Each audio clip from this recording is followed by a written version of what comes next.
Hello there, guys, and welcome back to my channel for another episode of the Chelsea transfer special. Now, of course, because we don't have any games to play, obviously Arsenal City in the Cup tonight. We could be involved in that, but of course we lost the City, so we're not.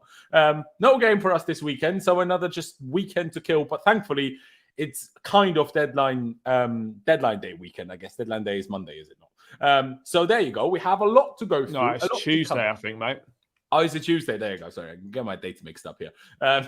Well, Tuesday regardless. Still, the build up to it is most certainly happening over the weekend, I would assume. So a lot to get through because not only do we play them on the pitch, not anytime soon, and not certainly in the table because they're first and we're 10th, but for a third time this January transfer window, we are basically in a straight one-on-one fight against Arsenal to complete a signing. This is what I get the second I don't have my laptop plugged into the internet.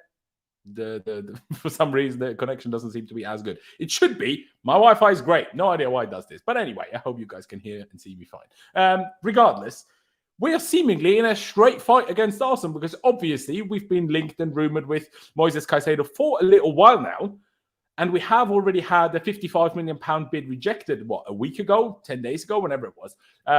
And now, seemingly today, initially broken by Fabrizio Romano and then confirmed by David Ornstein that it was rejected, a £60 million bid, so £5 million more. I wonder why no one's complaining about them outbidding us, but they complain so much when we outbid them.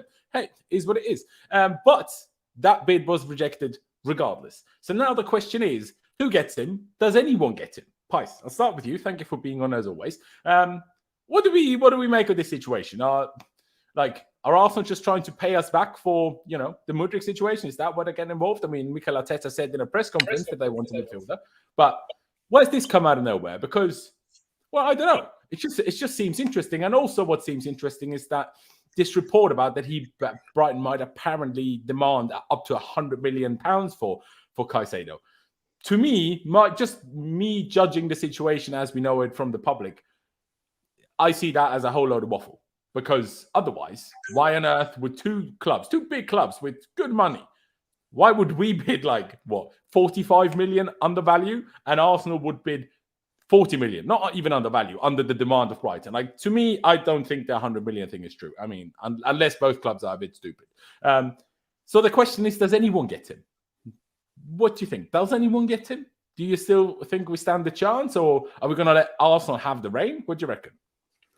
I think both clubs stand a chance, to be honest. But I think what's interesting is it's Friday now. There's not really been much news this whole week in terms of Chelsea. Obviously, we'll talk about another player as well who we're in for. It's just been really quiet. So I think it's led to people thinking something might be happening behind the scenes, but we'll have to wait and see. But I think it's so late on in the window now that. In terms of Caicedo, I think it'd be very difficult for him to move. I guess it also depends how much he pushes. He's got new agents. Yeah, I think, there's been floating reports around that Chelsea are going to prepare a new bid, but everything publicly, at least, is all the journalists, literally every single journalist is saying Brighton don't want to sell. He's not going anywhere, that type of thing. And then you got their manager saying, I hope he stays, sort of thing. So I don't know whether they're just briefing publicly that he's not leaving to maybe try and stop negotiations. But I feel like Chelsea and Arsenal will put in new offers. I don't know when ours will be, but I'm pretty sure we will at some stage, even if we don't hear about it. But yeah, hopefully something's cooking behind the scenes. It needs to. I got cooked on Twitter last night because I said, I wasn't really happy that we'd left a midfielder and right back till the end. And everyone was like, well, you can't get everything in one window type thing. But I think coming into this window, pretty much everyone agreed that we needed a midfielder and right back. I mean, it's great that we've got three fantastic attackers. Hopefully, Madueke is a good signing. But, at the same point, for me, our priorities have just been a bit sort of skew with. I don't know whether we do get a midfielder or a right back now. And if we do, then it could be someone that is not really the level that we need. We might end up panic buying someone. So, I mean, something needs to happen this weekend. I mean, once you get into Monday, really for me, Monday, Tuesday, Tuesday's the deadline. Last year we got Zakaria on deadline, turned out to be all right, but I don't really want to go through that again. So, look, another question I would add is, if Brighton are so reluctant to sell, they're just not selling, then why is there reports that Brighton and Chelsea, Arsenal and Chelsea are going to be preparing new bids? Like something like, and also like something I found really interesting was Jacob Steinberg reported that Brighton had a bid turned down for Haidara as a replacement, and he said, but Caicedo will stay. And I questioned him in the comment. He didn't reply to me, but I said, so why are they looking for replacements now? Like, they can just do that in the summer. Like, it was just a bit weird. Like, obviously, I'm pretty sure he could leave, but I just don't know what that valuation is, whether it's 75, 70, 80, I don't know. But I don't think it's 100, because otherwise, like you said, why would both clubs be bidding in the first place so undervalued? And so, yeah, exactly. So far below what they're apparently asking. But I mean, I don't know who cooked you on Twitter, because I completely agree with you. Now, we have still had a very good January transfer window. I think people are, the usual thing is happening. Okay, we signed someone, so we forget about all the bad things. Now everyone's making Madueke out to be the next, well, I don't know, Raheem Sterling. Well, I'm like, we don't even know if it's going to be fit. So, like, hold your horses, right? We can be excited about Mudryk. We can be excited about João Felix. But the other ones, let's wait and see how exciting they're going to be, in my books. Doesn't mean I don't think there's the potential of them being exciting, but we can't just sit here and pretend we signed absolute world beaters here in every position so far. And, I mean, I said this on Charlie's channel just the other day. If we get a midfielder, if we get a right back, depending on who it is, I suppose, but if we get a midfielder and if we get a right back, this could be one of the, I was going to say one off. No, this could be the best January transfer window any club has ever had ever. But if we don't get either in a worst case scenario, this goes for me from a 10 out of 10 window to as low as like a 5, because like you said, Pys, we needed a midfielder and we needed a right back. The only reason people are a little bit less concerned about it now than they were at the beginning of the window is because Reece James is now back. Yeah, Reece James is now back because it took us way too long to get a right back in the first place. Because it's now January 27th, I keep saying this, we should have literally had a right back through the door by January 5th, the very latest. Like, we needed a right back, we didn't sign a right back. How people can just say, this is fine, I don't understand. Like, it's okay. I understand we don't want to be held ransom. That's all okay. I understand that. And you've got to be business savvy as well. No problem. But if you want to be business savvy and we need to, balance books and shit, don't buy Fofana. Don't buy Andrey Santos. Now, they have great talents, I'm sure. But did we have to do it before the actual players that we needed desperately? I disagree. And for the midfield is a little bit up in the air, because I'm like, okay, if Enzo is so expensive and it's just, we're not getting him for under the 120 release clause, we can't pay the 120 release clause. Okay, so that's difficult. And then Caicedo, if they pay that, if they want, even 75, I understand why that's a lot of money for midfielder that, in my opinion, we're probably not as convinced by as the media trying to tell us, because otherwise I think we would have paid the 75 million a long time ago. Personally, otherwise, I say a long time ago, but, at least we'd be closer to it, in my opinion. And then, okay, if they're too expensive, the two first choice options, then we get into scenarios and issues. I know Picey said, well, nowadays we have better recruitment people, so plan C, D, E, whatever, will be better than they used to be in the past. But in the old regime, we've had so many transfer windows where we tried to sign player A, player B, and we didn't get them. And then we signed player C, D, or E, and they always turned out to be awful, pretty much always. And then in hindsight, we were like, oh, why did we do this? Why did we do this? And I'm just a little bit concerned of doing that now. So the midfielder, as much as I really want one, if you're getting priced out of the situation, maybe you can't control it. But the problem is that it's January 27th. Like, every club is going to be less likely to agree to selling to us now than they would have been 2 weeks ago. Because if they want or need the replacement, they now have no time to get a replacement. So that's why my problem isn't necessarily with what our ownership has done this window. I think in general they've moved well. They've done, in grand scheme of things, positive things. I just don't agree with the order of priority that we've gone by. That's the part I disagree with. And I just don't understand why so many people just, I don't know. I mean, I get it. Like, everyone's trying to be positive. Life's miserable as it is. Do you know what I mean? People talk themselves into feeling better about things. I get it. But why? Like, less than a month ago, every single person, I swear, on Twitter was like, we need a right back, we need a midfielder. Now we don't have either, and people are saying as if it's fine. No, it's not fine. We need a right back and we need a midfielder.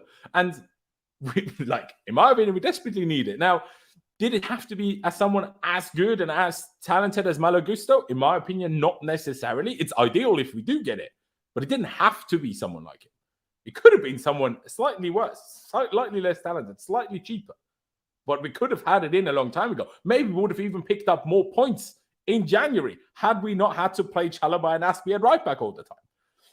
I don't understand why people ignore that. But Charlie, what is your point of view on it? Again, we spoke about on your channel, by the way. Subscribe to Charlie. Link is down in the description. What is your perspective on it?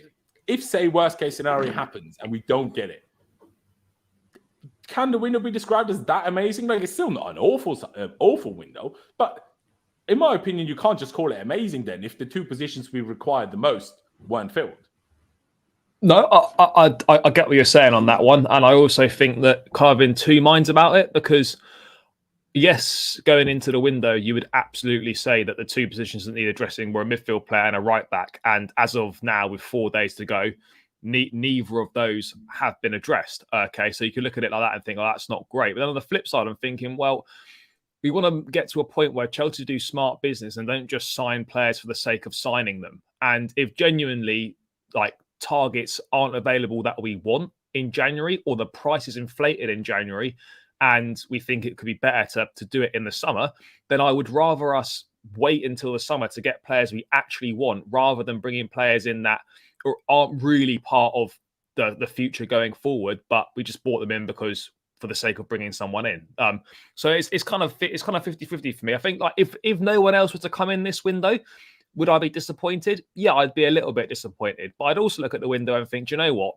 We've basically sorted our attack out pretty much in this window. Not saying that was a priority to do, but we've got in and bought players that probably would have been quite sought after in the summer, and we've got ahead and we've got them in and we've got the deals done early, which is something that we never used to do. So I think that's a plus, and I think it can be viewed as a positive this window if no one else comes in. But then at the same time, I think with the Caicedo thing's interesting, because whilst obviously Enzo was kind of, or you could say, was Enzo number one target, or was it just like an opportunity that Chelsea were kind of looking to exploit? You'd probably say he was the number one target, but I think in Caicedo, it's clear that the club like him. Brighton want a lot of money, but I'm thinking, if we still want Caicedo in the summer, how much cheaper would he actually be? You know, if he has another very good 6 months, that price is not really going to come down, is it? If we're being perfectly honest, you might get him you might get him 10 million cheaper. But if 10 mil is the difference between getting Caicedo now and getting him in the summer, let's just get him now. You know, I think he's a good midfield player, 21 years of age. You're buying potential. You're buying like a player with a very high ceiling, a player that knows this league, knows Graham Potter, has performed well in this league, albeit in perhaps a slightly different system at Brighton. But Potter may be looking to implement something on along similar lines. So I think it ticks boxes for Chelsea. And yes, I get the point that the club don't want to be held ransom. We don't want to come across as desperate. But at the same time, we kind of are almost in a bit of a desperate situation in midfield. And, you know, as I said to you the other day, you know, you're shopping when you're Chelsea for midfield players that are going to come in and instantly improve your team. You're looking for midfielders to come in and improve the first team. And you're shopping from a very small list: Caicedo, Rice, Enzo, Bellingham. You're shopping from a small list of players that are going to, a top bracket, and are going to actually improve, are going to make a difference in your midfield. You then look at players you will potentially link with Matthias Nunes, from Wolves. You might look at him in the summer. That's probably what was his name? Berger from Brentford. Yeah, from Sheffield United. Sorry. Oh, Sheffield United.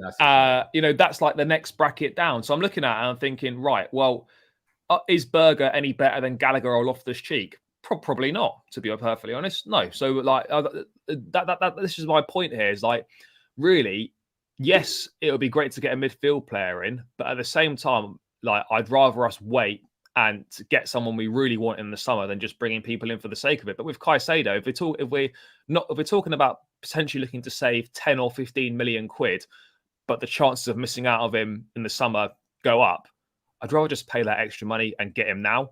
And I think that's probably something the club are looking at. I understand that people might think, oh God, 70 million quid is a lot of money for him.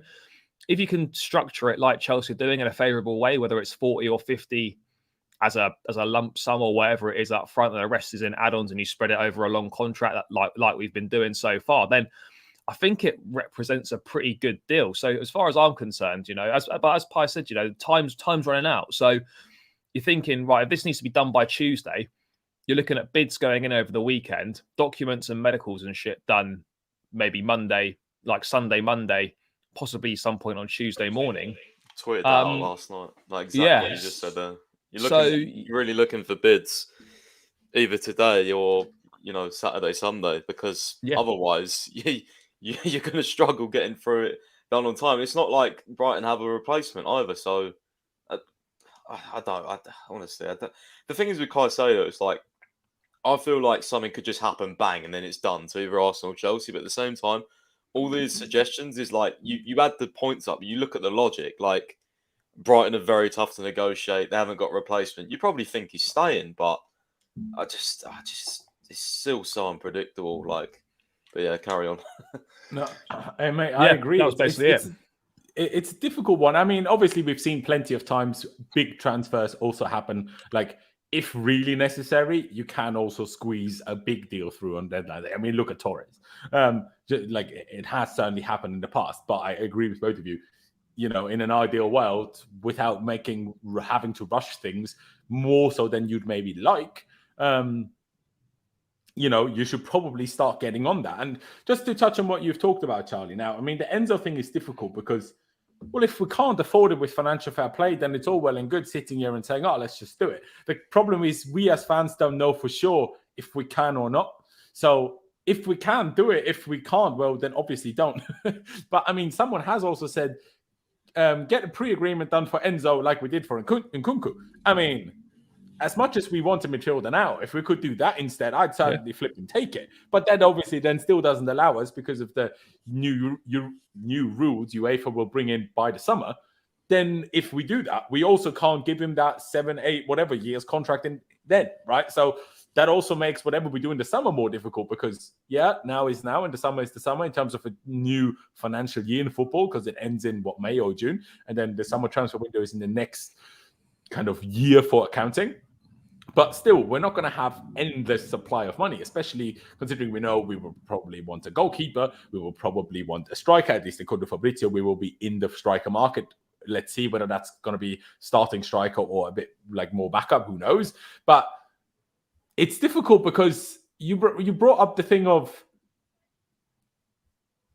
say we can't get Enzo. And then it's like between Caicedo and Rice. You can't get Rice now. Everyone is aware of that. West Ham will never let him go now. But then, especially if Arsenal are interested in Caicedo, we also heard that Arsenal are interested in Rice. So arguably, shouldn't we just let Arsenal get Caicedo? Because the likelihood of them getting Rice in the summer, if they sign Caicedo now, in my eyes, is small. Now, but if they win the league, it's even more. But if they do win the league, God forbid, then they're a very attractive proposition.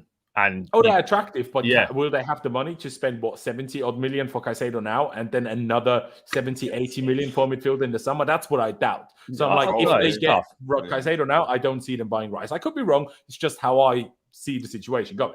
So then that could arguably make getting Rice for us much simpler. I would still prefer Rice to Caicedo. It doesn't mean Caicedo is bad, but I still would, pick Rice over Caicedo myself if I'm asked. Pais, what is your opinion on, especially the way Charlie went about it in terms of if you can't get what you want now, is it better to wait until the summer? I guess the problem is what's available in the summer because either does Enzo even get any cheaper? And if he doesn't, whether he does or doesn't, there's going to be other clubs interested. Real Madrid are going to be there, especially if Bellingham ends up going to Liverpool. Then Madrid are going to be big on Enzo Fernandez. And if if Bellingham joins Madrid, then I'm sure Liverpool will be big on Enzo. I'm sure they will. And if they've prepared for this one big signing, that they're not going to be easy to beat in this context. Obviously, we'll have to wait and see how their season finishes as well. Say Arsenal, they will want one of Caicedo or Rice if nothing happens now. I feel like the problem is there's no guarantee if you wait now that you get who you want in the summer either. That's the issue. Because we sit here, better to wait for the summer. But who guarantees us that we get who we want in the summer as well? That's my worry, Pais. What's your thoughts on that idea? Yeah, I mean, I just, like Charlie said, I don't know really. I mean, there's loads of midfielders in Europe, but if you're thinking of the top midfielders, like, it's quite a limited market, to be honest. You kind of look like looking at the different names and you kind of almost guessing who's going to go where. Whether Rice goes to us, he goes to Arsenal. Where does Bellingham go? You know, I think you've got to also be mindful that City could also do something. They've bought one player in January. You know, I think Gundogan might be leaving, so they might be in the market for a midfielder. And I just think for Enzo specifically, there'll be so much more competition in the summer. And the thing that I just don't, I can't get my head around this. The fact that this summer coming up, you can't no longer do like the spreading over 7-8 years. I was almost like 100% convinced we would actually go like crazy in the last few days, because now we can't, you know, in the summer we can't do what we've been doing, and I just don't understand. I mean, I could be right, I could be completely wrong. There might be something big cooking behind the scenes, and I'll look stupid. But you just have to go off what you're saying. Nothing's been fed to us. Nothing seems to be happening. Could be happening behind the scenes, but I just don't understand why we're not going for that big midfielder right now, knowing that you can, like, it would look so much better on the books. Like, does that, like, it almost makes more sense to go for a big midfielder now than the summer, in my opinion. But I don't know. Maybe I'm wrong. I just think. Yeah, no, I hear you. The problem is, I guess, who's available. If we now say Enzo and Caicedo are not, now we'll get into a little bit extra detail on Caicedo in a second. But if they're not available, then who do you go for? Because you make them available. Make Right? them available. Make them available. Like, if you Well, believe, Paz, would you pay? Would you pay? Or do you just go for whatever? Would you pay 80 million for Caicedo? Would you, like, if that's what it took to get Caicedo this month, and like, you know, that was the number one target, and we wanted him? Would you be happy to pay? I know it's not your money, but like, would you be happy if Chelsea spent 80 million on Caicedo this month? No, I think it's too much money. But if it happened, I wouldn't be crying. I mean, no. He would do, the thing is, he would do. I guarantee he would do very well for us, because he performs week in, week out. I never see him have a bad game, but I do think that's overpriced. But at the same time, like, I think the thing is for me, if Caicedo just ends up staying, fine, whatever. But if he goes to Arsenal and we don't get him, me personally, I think that like looks bad on us, knowing the fact that he clearly is one of our top targets. It's him and Enzo. Like, I just think that looks bad on us, and I think he'd be great for Arsenal, like, with his intensity and stuff in their midfield. Like, they've already got a good midfield. He would just make it even better. So I don't know, and I do think I agree with that. We've got Can I just because it fits right what you're saying. Do you think Arsenal could get, if they sign Caicedo now, would still potentially get Rice in the summer? Oh, or do you absolutely. think that and takes them out of the Rice conversation? No, they're still banging it. I think they could get. I think they could get both. both. I think they'll have a lot of money. I mean, for sure, haven't really qualified for the Champions League. That always. No, they will have the money, but then they will have already added the midfielder, right? So, like, how many midfielders do they want? Yeah, but it's like us, isn't it? We always used to buy one attacker and then go and buy 2 or 3 more. Like, yeah, but we're 10th. They're already first, so like they have less of a need to change what they have already. So if they add already a big money and big name signing, you could argue how big the name Caicedo is, but big money regardless. Do you then add another one to a team? Like, do you basically change out the whole midfield of a team that just won the Premier League? That would kind of be insane. So that's, again, I could be wrong, but I feel like if they get Caicedo, they're not getting Rice. So maybe we should get, in my eyes, maybe we should just let them have Caicedo so we have it easier to get Rice. Yeah, but we still need. We want Rice. We still need 2 midfielders. It's not a case of we just need one. Oh, if you don't get Caicedo, let's have Rice. We need both. Or we need 2 midfielders that are going to go straight into the first team and improve it. That's what we need. We don't need midfielders with squad depth. We need 2 players that are going to be first choices and massively improve the midfield. So it's like, it's not a case of, oh, if we don't get Caicedo, we'll just get Rice and it's fine. We need both of them. Before I add to what Charlie just said, you were going to say? I just said I genuinely, I mean, I'm sure there's some level of interest in Rice, but if Enzo and Caicedo are gone, like, what? Are we going to pick Onana over Rice? Surely not. Do you know what I mean? No, but then, like, there's, then there's an argument that even though Rice is a good player, have you really given Potter his top targets then? I mean, there's that argument as well. But I think debatable. But we have Cucurella and we see how that's gone. So I mean, it will hopefully. I think the reason why I think we need someone now, we was talking about this yesterday, is like Jorginho is a durable player, but my God, we don't have anyone else to play as the 6 at all. Like, at all. Like, people were saying to me on Twitter yesterday, oh, but Kovacic and Zakaria worked quite nice. Oh, but Kante and Kovacic has worked in the past. I don't care. Like, they're not.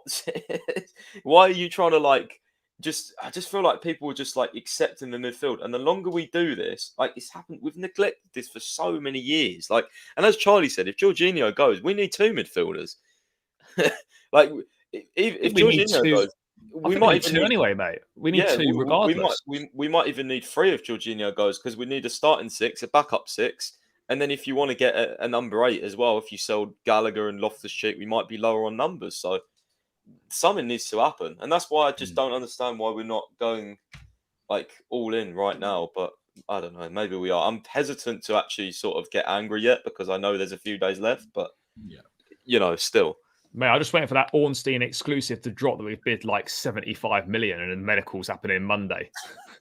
No, exactly. Hey, it would be nice. It would be nice. I mean, I in terms of what you said, Charlie, in terms of that we need 2, I agree. I think I said this in your channel as well a couple of days ago. I just don't think it should be Caicedo and Rice as a combination because I just don't think that is the ideal scenario. Neither of them have crazy attributes offensively. They both have their strong points defensively. They're both decent at doing things going forward, but we have plenty of players that are decent at things already.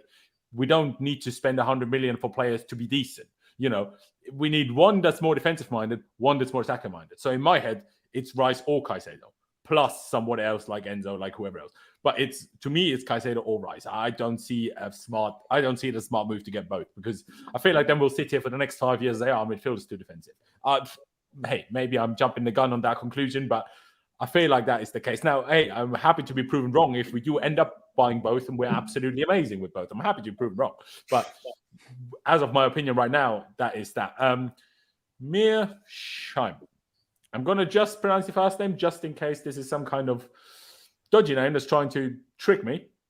Even though I can't see it, I tried, but I can't see it. So sorry if I insulted your name in that sense. No offense intended, my friend. I appreciate the donation a lot. He says, stated, no matter what happens, Arsenal will be in for Rice. I don't know who stated that, but fair enough. If that is the case, I guess then my logic, if that is the case, doesn't really help. So you might as well. But I also think, just on that, mate, that like obviously, like it might seem now that it's kind of like just Chelsea and Arsenal in for Rice, but clubs that don't get Bellingham will then drop into the Rice race as well. Clubs that don't get Enzo Fernandez may well drop into the Declan Rice race as well. So whilst it might appear that Rice is maybe... I just don't see them as similar enough. But what I'm saying is that, like, but maybe not the same clubs, but like clubs that don't get Bellingham, for example, will probably then register interest in Rice. And what appears to be like an open goal. Do you not think Rice and Bellingham are very different? But I still think Bellingham's always in the opposition's box. No, he is. But I just mean in terms of looking for midfield players, if you're shopping in that bracket, then Rice would be kind of what you maybe look at. And I just think if you leave it to the summer, and with Chelsea and Rice, like it's very much widely accepted that it's kind of an open goal for the club. But at the same time, you get to the summer, if we're not playing European football next season, maybe it's not a massive thing for Rice, and hopefully we'll be playing Champions League again the following year. But I don't think it's quite as nailed on that Rice comes to Chelsea as it once was. Yeah, no, I agree. I agree that this is probably not as big. I wonder if that's purely on the basis of the ownership, or if that's also to do with just the manager. Is it that Potter doesn't like Rice as much, or is it that he doesn't think he suits us as perfectly as maybe Tuchel thought or Lampard thought? It's an interesting one. Now, Pais, I've brought up what you tweeted earlier this afternoon. The Moises Caicedo, according to Sami Mokbel, obviously from the Daily Mail, is it? Yeah, there you go. Moises Caicedo is prepared to hand in a transfer request. Player considering his options between Chelsea and Arsenal. Arsenal are set to return with an improved offer, but their actions could see Chelsea start to accelerate. Now, the Telegraph a few minutes ago have also reiterated that same thing, that Arsenal are set to return with an improved offer. But I'll phrase this question in 2 parts, I suppose, Pais. Number one, do you think that a transfer request from Caicedo could change things drastically? Or do you think that won't really change Brighton's stance in the situation? And number two, well, I guess there isn't really a second part of the question. If Arsenal come in with an improved bid, we just have to wait and see whether we do. The only thing I would add to it is, just as an example, go back to the Enzo news. We got the Enzo news at the very beginning of the week. What was it, Monday morning? Oh, we're back in for Enzo. And then Fabrizio tweeted at some point on Monday, last week, we got back in contact with Benfica. So who the flip even knows if these bids, or this bid by Arsenal didn't happen like 4 days ago? Do you know what I mean? And now it's hitting the public. So that's what I'd always keep, slightly in mind, that those things are very much possible. In terms of what you said earlier, things could be happening in the background. But I think, just for PR purposes, I know we already beat them to João Felix. I know we already beat them to Mudryk. But because of what you touched on earlier as well, Pice, in terms of that everyone knows we wanted and needed a midfielder, it wouldn't look amazing to let them have Caicedo, but I wouldn't even be too bothered by that. We can always say, well, we got the other two, blah, blah. But if we could teach them another lesson and beat them on 3 players, purely just on a psychological perspective, whenever us and Arsenal are interested in the same player, they will always be petrified that we're going to get him, no matter how good they are. So just from that perspective, we should be going after it. But again, back to the first one. Do you think the transfer request by Caicedo would change the situation drastically or not? No, I don't think so, because I'm pretty sure Brighton would be fully aware he wants to move anyway. But they also came out with some interview like yesterday or the day before where Caicedo was like, "Oh, I'm fully concentrating on Brighton" and all that stuff. So, I mean, Sammy is very reliable. Let's see what happens. But it could be wrong, or it could happen. But I don't think it changes much, to be honest. No. Brighton are very tough to negotiate with. We know that. So, yeah, I mean, we know that. We know that it's a tough one, because obviously when you know that we already spent 55 plus 7 million in add-ons for Cucurella, you're like, but why are we not willing to do it now then? Now, again, obviously money could be the limiting factor, not necessarily in how much money we have, but how much money we're allowed to spend. But interesting. Transfer requests are a whole interesting thing to exist in football, because they don't, in my opinion, they don't always necessarily mean the same. Because like Pice just said, do you need to hand in a transfer request for your club to be aware that you would like to leave? And does a transfer request automatically mean you are not willing to stay? Or if you were forced to stay, you would now throw your toys out the pram? I don't think that is necessarily the case. So a transfer request, I think, always depends on the player a little bit.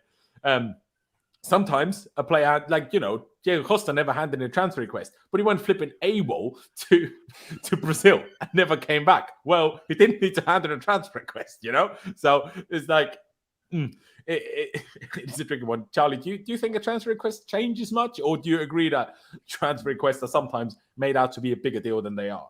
I don't think it really changes anything, to be honest. As you said, it's kind of a club is fully aware of when a player wants to leave. Like them handing in a transfer request, like they'll know that Caicedo wants to move.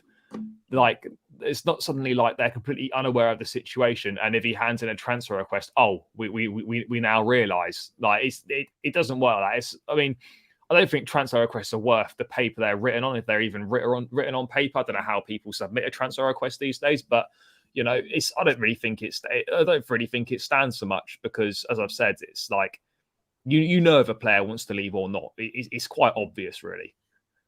Yeah, no, I do agree with that. One thing I want to touch on, as we're talking about midfielders already, is obviously we have apparently been interested in Amadou Onana from Everton.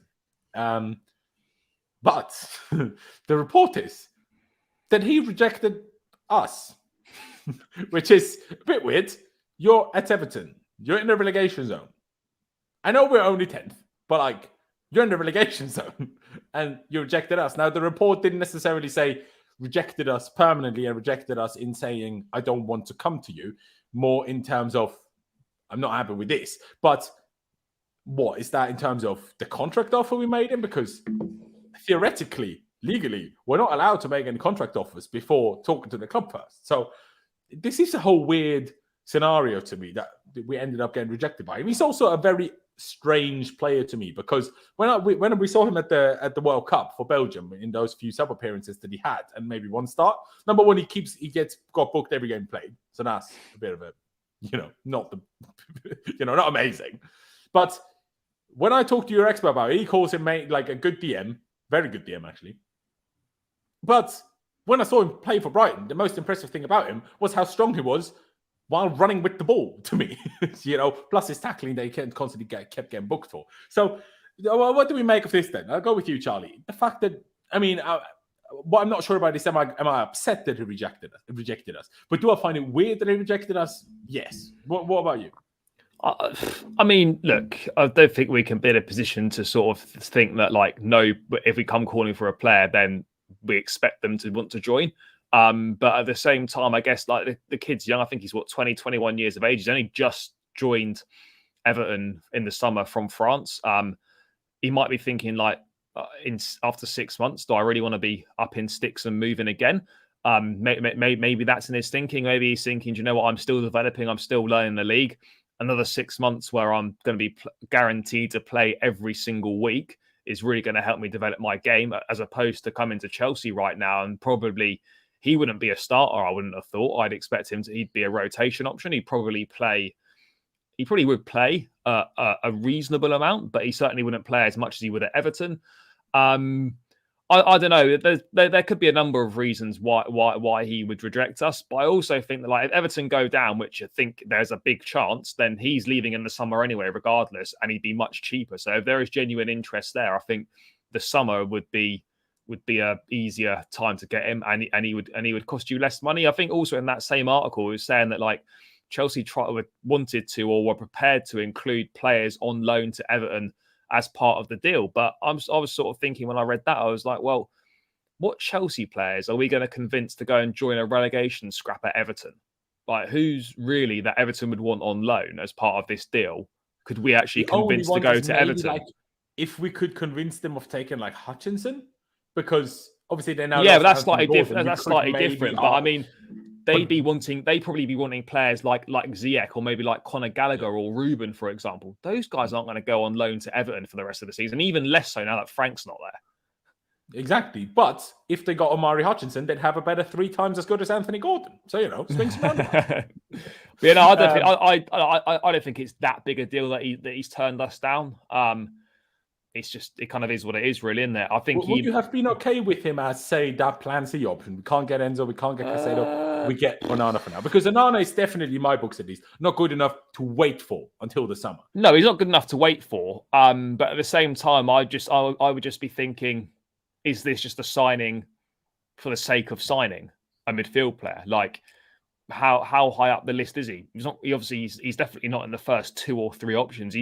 At best he could be a plan C, but he's probably more pushing a plan D. Which I understand you're not going to get, like, your first choice targets every time you go in for them in a position. But at the same time, I'm sort of thinking, well, if it's the case of no one or Onana, I probably think maybe rather have no one. I don't think Onana at this point in time makes that much of a difference to Chelsea. It just adds another body in midfield. I don't know. He just, look, I'm not saying he's like, he is a proper DM, and he is a profile that we don't have in there. So, and I think would you pay 40 million for him though? I mean, mate, Newcastle, what is 40 million nowadays? This is it. Yeah, it's true.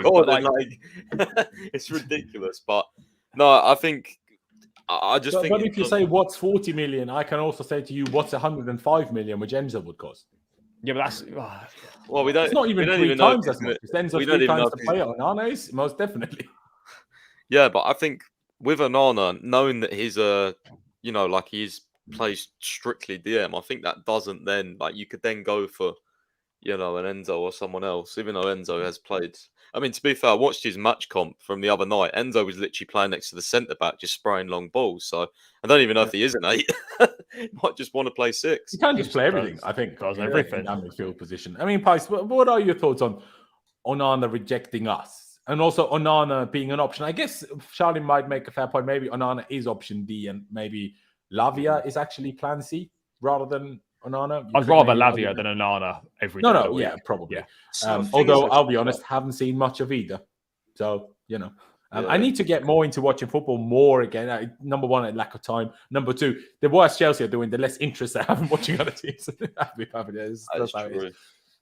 But Pice, your thoughts on that Onana situation, him rejecting us, and us even going for him? And should we push harder to change his mind, or focus on Caicedo? Because when I think about who's closer to being worth what they're apparently going for, who do you think is the furthest away from their real value of these three players we're talking about here? I think Caicedo is actually the furthest away from real value. That's a difficult question because, I mean, if Caicedo went for 80 million, then for me personally, I mean, this is so difficult to say because of obviously a player is worth what you're willing to pay nowadays, or what the club wants. Essentially, it's obviously. Yeah, but I think I'm just saying in terms of we all know you have to sometimes often overpay. Yeah, but obviously everyone you can still give them their value, at least in your mind. Yeah, no, I think Caicedo's a good, probably £60 million player. I'd say £60 million midfielder. He performs week in, week out. He's good defensively. He's good on the ball. So.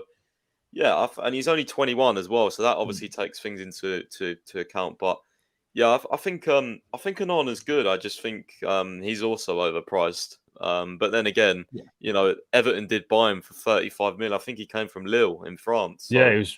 Yeah, they're both going to be overpriced. But I just think in terms of should we push for him? I mean. I should be saying yes because I'm screaming out for a number 6 and a different profile, but at the same time, I'd much rather push for Caicedo, and just because I think he can play both positions pretty well, and just the fact that I know Graham Potter would really want him, even a couple of months ago, Caicedo came out Fabrizio did a random tweet, and I have no idea where he was interviewed, but he said if I could have the chance to work under Graham Potter again, I'd absolutely love it. Chelsea's a huge club. That sort of thing. So he would want to come here. So don't let him go to fucking Arsenal for fuck's sake. That's my thing. I think the fact that Arsenal have come in now has really started to piss me off more. Just because I wouldn't if he stays and Arsenal don't get him, then fine, we don't get him, fine. But if he goes to Arsenal, that'll just annoy me, knowing what he said and knowing who our manager is. That just annoys me. Yeah, no, I hear it, mate. I absolutely hear it. Let's take it to the next conversation. Do we have an update on Malo Gusto at all? Because it seems to have not been a lot. I'm just looking for what you tweeted about it. I will bring it up on screen in a second. But it's just a little bit. Yeah, I just find it a little bit strange that the few reports that we've had on the whole Malo Gusto situation. Because again, my question is, we need a right back. Why are we not just sorting out now we're not talking 100 million, 80 million, 70 million. We're talking realms of 17 to 30 million here. I think it's going to be more like 35 euros. But even then, though, we can't exactly be limited by financial fair play here. No. Right? So, what's the hold up for flip's sake? Now, obviously, Lyon are very difficult to negotiate with. We brought this up the other day. Remember last year, we tried to get Emerson back from loan, our own player. We even offered them money, and they still told us to F off, basically. So, that's certainly not an easy team to negotiate with. But what is the situation? The situation is essentially that we don't really know, isn't it, Pies? Yeah, I mean, it won't take me long to run you through it. I mean, a few days ago, we obviously got the news. I think it was from a couple of French sources. Santi, I can't remember his second name, but he's really good in France. He said that, we was actually, I think it was L'Equipe first, and then he followed up saying essentially we wanted him and we'd be going in for him hard in the next few days. And then Matt Law said, Chelsea have seemingly bid for Gusto, and that was, at the time we didn't know the figure. A couple of days later, it came out supposedly to be 20 million euros, which was 17.5 mil. And then Bobby Vincent from Football London said today that on Tuesday, Chelsea kind of verbally floated the idea of 20 million. They've said no. I mean, since then, their president, Jean-Michel Aulas, or whatever his name is, has come out and said, well, he's at least staying until, the summer and all that. And then the Laurent Blanc, who's their coach, said today that the owners and the whoever has basically promised to me that they'll be staying, him and another guy that was supposed to be leaving. So I don't know whether this is a whole sort of right, we're telling this to the public so you increase your bid sort of thing, or whether there actually is nothing going on right now, because we haven't heard anything solid in like 4 days on Gusto. I'm still waiting. Like I don't know what I'm confused, man. I'm genuinely confused. Like what the fuck? Like how do you go from like so much news on Gusto to then nothing for days? Like I just don't understand it, because especially like when we bid that first amount, those same French sources were like, yeah, Chelsea will go in much higher. Well, clearly we haven't. So, like, what the fuck are they doing? I'm just confused. No, exactly. Hey, mate, I couldn't agree more. And one thing quickly to add on that before, we talk about it just with our opinions. There was reports that Lyon might be interested in Tarek Lamptey. Is that a serious thing? Because whatever Aulas, whatever his name is, says, if they are interested in another young right back, certainly doesn't look like that should have tried to force Gusto to stay until the summer, does it?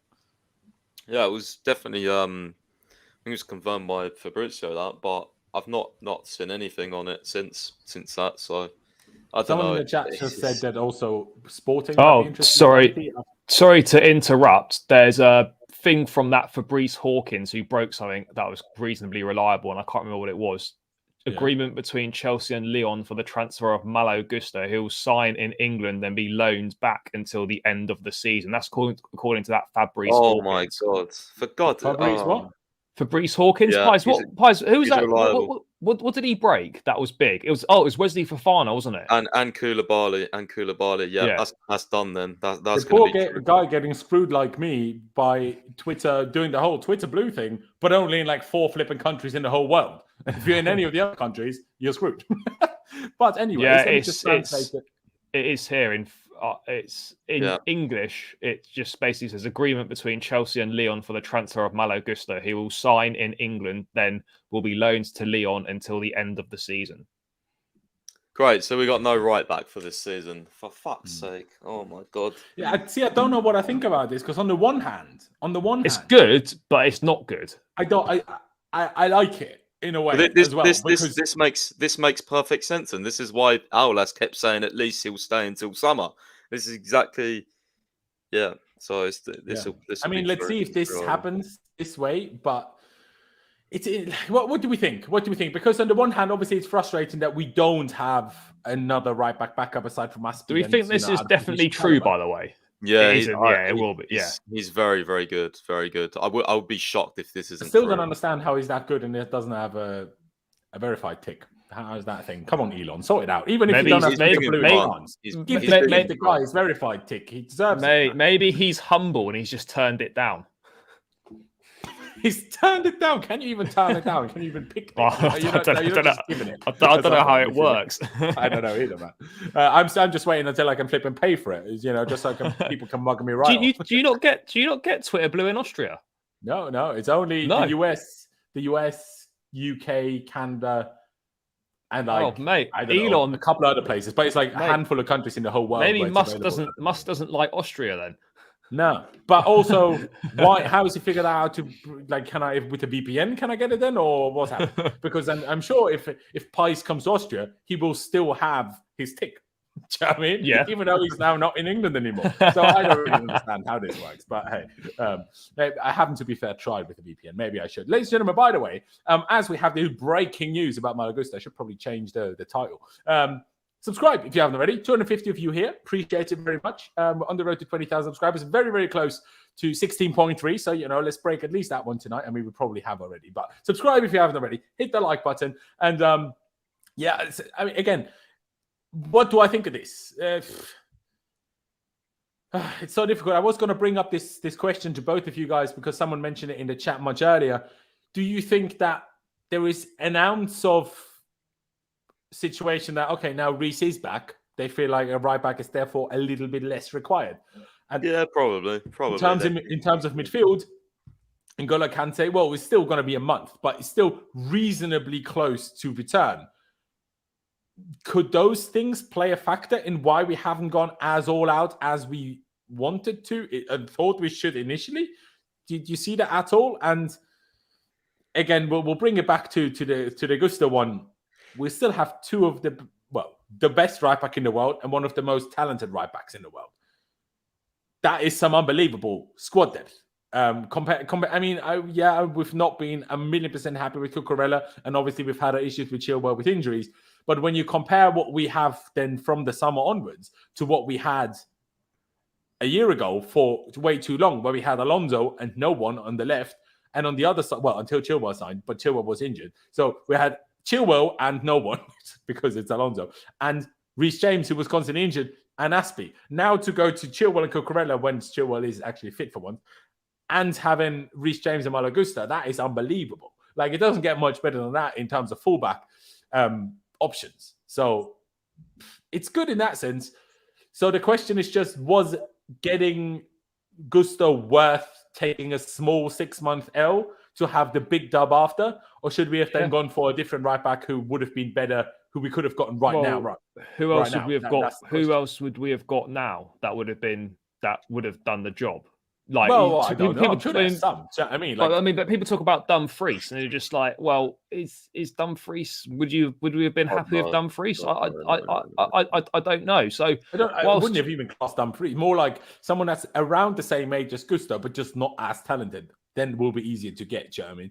I also look at it and I think, like, this is a player that is probably going to be quite sought after in the summer. Lyon were anticipating interest from Real Madrid. Other European teams would be interested in him. So I think it's good that we've not just waited till the summer and to try our luck then. We've got this deal done, and he's agreed to join regardless of what football we're playing next season, in terms of whether it's Conference League, no European football, whatever it is. If anything, he'll be hoping we don't make Europe. We don't make Champions League, because it gives him more game time. So yeah, this mate, I think this is a smart business. Yes, ideally you would prefer him to be in now to provide that that competition, that step up in quality as a backup, plus 6 months to learn the Premier League. But it'll come in the summer. It'll have a full pre-season, and then we kind of see what happens from there. So yes, it would have been great to have him now, but I'd rather do it this way than potentially not have him at all. I swear I saw a tweet saying we can't loan. How are we going to loan him back? I swear we can't loan anyone unless he only officially counts as a player. Like, I don't. Or contractually, he'll still be a Lyon player, because a Chelsea bid won't start. A Chelsea contract won't start until the summer. How do we loan him back if he's going to sign in England? Apparently, like, I don't understand. I don't know. I'm sure there's probably a way around it. But anyway, I think this is probably. Maybe he will sign the contract from June. I guess. Yeah, the contract will start in June. Why? Sorry, can you tell me, Pies, why can we apparently not loan anyone? We've filled up I think it's 8. I can't need to find the tweets. I saw it earlier. It was from someone. Yeah. I don't know. So we can only loan within England legally. There's something to do with that. I saw it earlier. Just trust me. I mean, there was talk about terminating Bakayoko's contract. So, that would take a loan out. Yeah, maybe. So I guess maybe that is the way around it. Difficult to judge. But Charlie, is it worth that? I mean, someone said in the chat, okay, we're loaning Gusto back to Lyon. Could we just loan another right back for the next 6 months then? Or shall we not do that? I get that that it's important that we have a right back. But I also look at it and I think we can probably get by with Chalobah, Azpilicueta and Reece James for the rest of the season, which is why... Charlie, what happens if we get to like the Champions League semi and Reece is injured? Like, we're fucked. We are slightly fucked, but... if we make it to the Champions League semi-final, we are not fucked, because we've just made it to the Champions League semi-final. Yeah, this is true. But yeah, look, I don't know. I think Chelsea would have looked at it and thought, we want this player. We don't want to miss out on him. Let's do a deal now so that he comes for the summer, so that we don't run the risk of losing him to another team in the summer. And we can probably get by with Reece coming back, with Chalobah and with Azpilicueta. That's probably the way that they're looking at it. Reece stays fit. This is amazing bit of business. If we have to keep playing Azpi and Chalobah, Reece gets injured again, we'll be thinking, like, why didn't we just pay £35 million to get him now? No, it's as simple as that. It's literally as simple as that. It's just one of them. It's fine margins, isn't it? Yeah, well, it will just... I mean, yeah, I'd imagine this is true. I mean, let's wait a bit. But if it is true, then you can't be too mad at it. I mean, it's great that we've got him. So but just a bit annoying. Like, okay, just go and get Caicedo now. I still want another signing now. Stop waiting until the summer. Yeah. Well, if they announce this soon, that will at least help. If it's going to be another Nkunku one where we just have to trust the journalist. Now, okay, Nkunku, Fabrizio is so adamant that I kind of take it as we basically announced it. But if it's only Fabrice Hawkins, I need Ornstein or Fabrizio or the club to tell me this is happening. Yeah, he was very early on Koulibaly and Fofana, so let's see. Yeah. Let's see. I guess we will have to wait and see. This point by Joe D here. Can't you loan under 21s players? Does potentially this abroad loan thing, does that have different rules for under 21s and over 21s players? Maybe? I'm going to try and find the tweet so I can read it to you. Yeah. But, or link it and I can bring it up as well, whatever you prefer. Yeah, come back to it. Okay, right. So it says... Chelsea cannot send more players out on loan this season. UEFA ruled in 2022 that clubs were allowed to loan out a maximum of 8 players. For 2022/23, Chelsea have already filled this quota. And that was from, I don't know why it's from Sky. But did this quota come out after Humphreys was loaned or before? Because otherwise it's... I don't know. Didn't we recall 2 lads from Hull, Harvey Vale and someone else, both recalled from loan spells? Yeah, but it's only Hull. International ones. I think within the same country it's a different rule. Yeah, I don't know, to be honest. That's just what it says. I'd imagine there's a way around it if this is true. So, yeah. Fair enough. Simon Phillips says this. At this point, it was pretty clear. We'd see a loan back for Gusto as reported below. Chelsea wanted to get ahead of summer competition and get Gusto at a reasonable price. I guess, yeah. I guess. Price finally, are you okay with this? Like you say, it purely depends on whether Reece stays fit. If Reece stays fit, this is amazing. If Reece doesn't stay fit, we're in big trouble. Pretty much. Are you okay that we might be taking that risk? Or because one thing I do understand from this perspective is, okay, we're 10th. Yes, in an ideal scenario, if we win basically every game, there is a small chance we still make 4th or top 4. But the chance, even if we win every game, we need to hope that others drop a lot of points. And also not just 1 or 2, but multiple clubs drop a lot of points. And then, I'd prefer to be in the Europa League than the Conference League. Sure. Arguably, I'd prefer to be in neither, just to make us win the Premier League next year, because that's how we did it last time. So, I'm going to bank on that if that happens. So, if top 4 is not realistic anyway, does it matter? I know obviously we want to be good and we want to do well in Europe and everything, but does it matter? That's the one thing I can maybe bring up to some extent, where it's okay, yes, we needed the midfielder desperately. Yes, we needed the right back desperately. But if this season isn't salvaged anyway, does it make a difference whether we get them now or get them in the summer? As long as we make sure we get them for the summer, which at least in Gusto's case, we seem to be doing that. So at least that's already a benefit. Someone suggested for Enzo. If we now say, okay, we can't get Enzo now, but we will do a pre-agreement for the summer, we'll all be over the moon, I'm sure. So, Pies, from that perspective, is that somewhat acceptable to say this season is done anyway? Just salvage what you can with what we've got and see where we end up, rather than, overpaying, overdoing it, and then signing players that we don't desperately want to salvage a season that's not salvageable anyway. I certainly think it is salvageable. If we keep players fit, if Mudryk and Felix stay fit and all that, I think, Madueke comes in. I definitely think we could have a go on a good run. I'm hoping for that. I don't see why not. So no, I don't think this season's a disaster it was a few weeks ago. Things are looking up. But again, this is okay. If it's true, it's okay. But I want a midfielder permanently, unless it's Enzo with a pre-agreement. Then I might. I don't know. I don't know how I'd feel with. I hope we do something else. I don't know.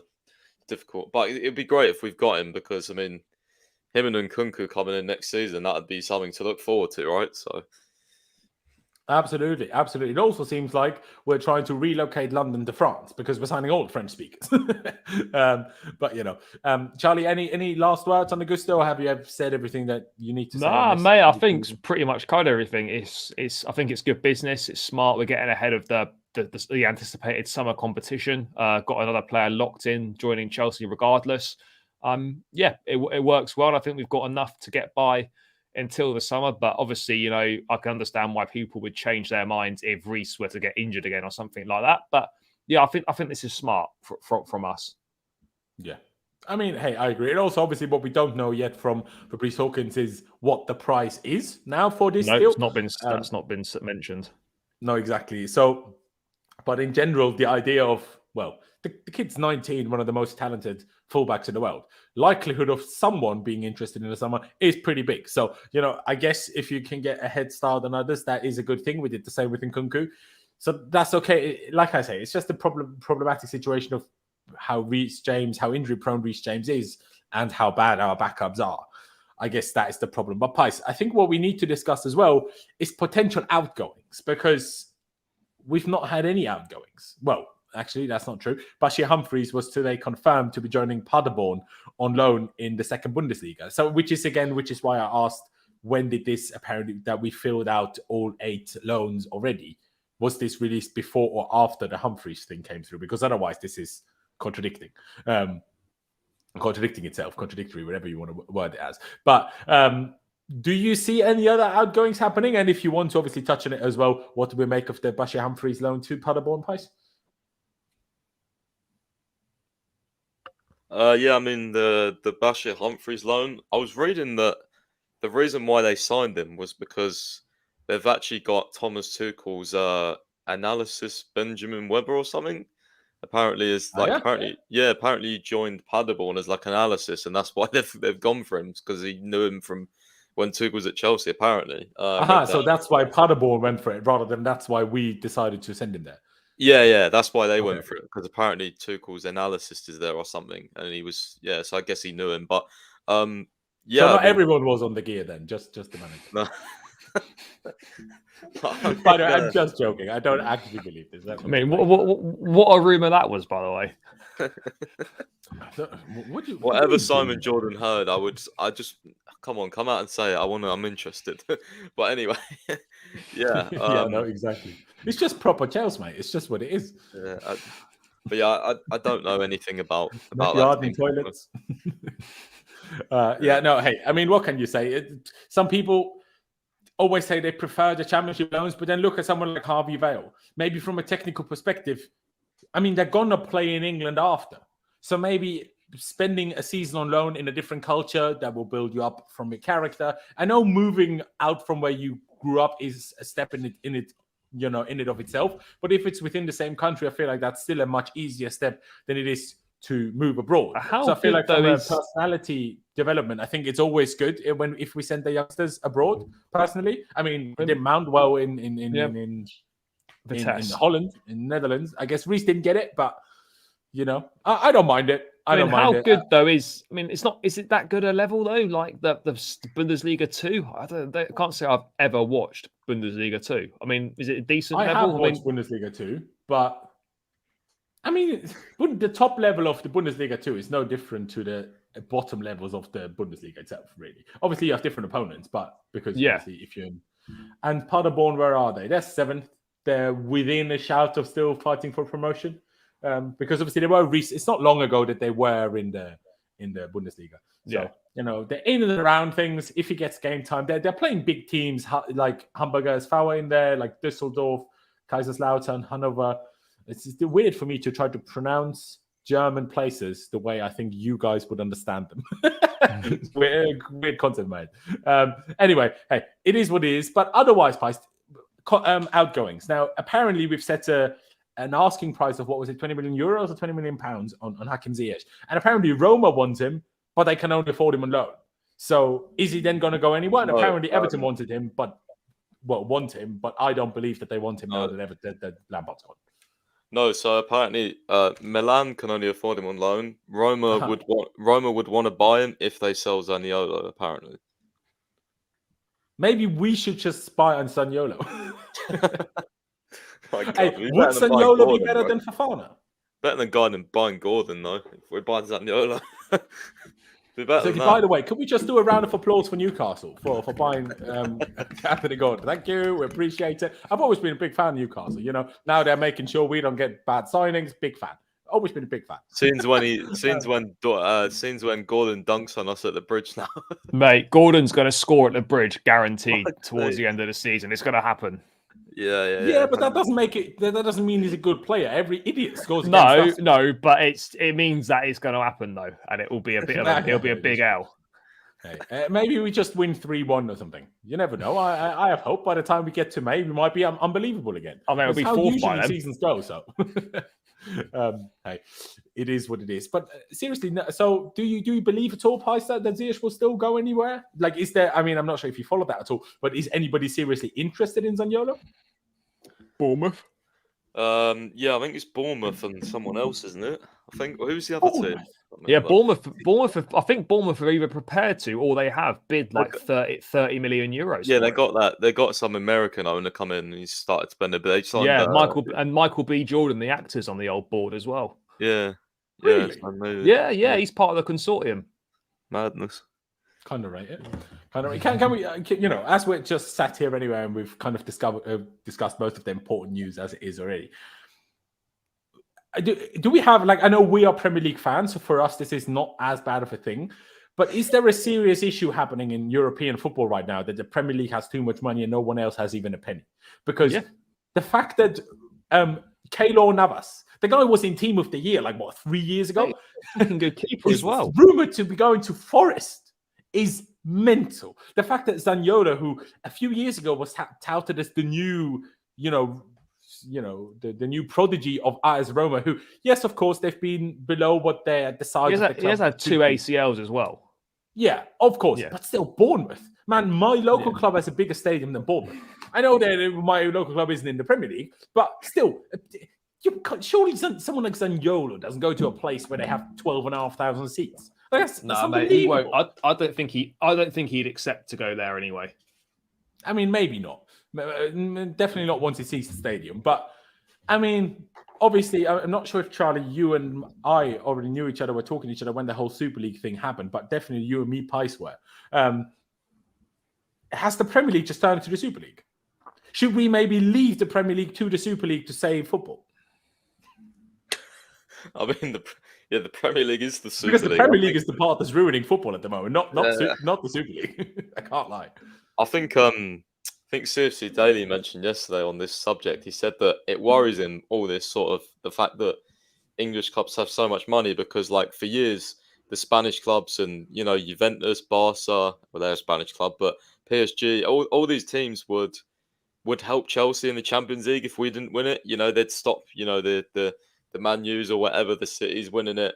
And now, there's an equal chance, or there's probably a favourable chance that an English team wins it every year over those Spanish teams and over PSG, over Bayern. So, yeah, that's a definite part to it where you kind of get a little bit worried that one of our rivals, I don't know who it'd be, but maybe City win it soon, and we can't sing that song with them. No, it's an issue, especially because if a lot of clubs have a lot of money, a lot of clubs will be fighting for top 4. Now, obviously, from next season onwards, the top 5 will make Champions League from England, but still, there's more than 15 clubs in the Premier League that have what almost feels like unlimited amounts of money. It's crazy to be that's honestly. Who knows whether it's obviously sustainable this way and whether they're necessarily going to be back in it next year once they have Europe. But the fact that Newcastle have so quickly after getting the ownership are a serious contender for top 4 is fair play to them because they've signed some good players, but they haven't signed necessarily players that most people would have said are guaranteed top 4 level players. Some of them, of course, but not necessarily all of them. So, they've clearly done a good job. But if multiple other clubs do what Newcastle do, then what happens? Do you know what I mean? Spurs, they might get relegated in 2 years' time if they don't sort themselves out soon. Now, I know we can talk. We're behind them now. But I feel like we're sorting ourselves out. Spurs have been doing the same thing forever. Do you know what I mean? They have a good manager.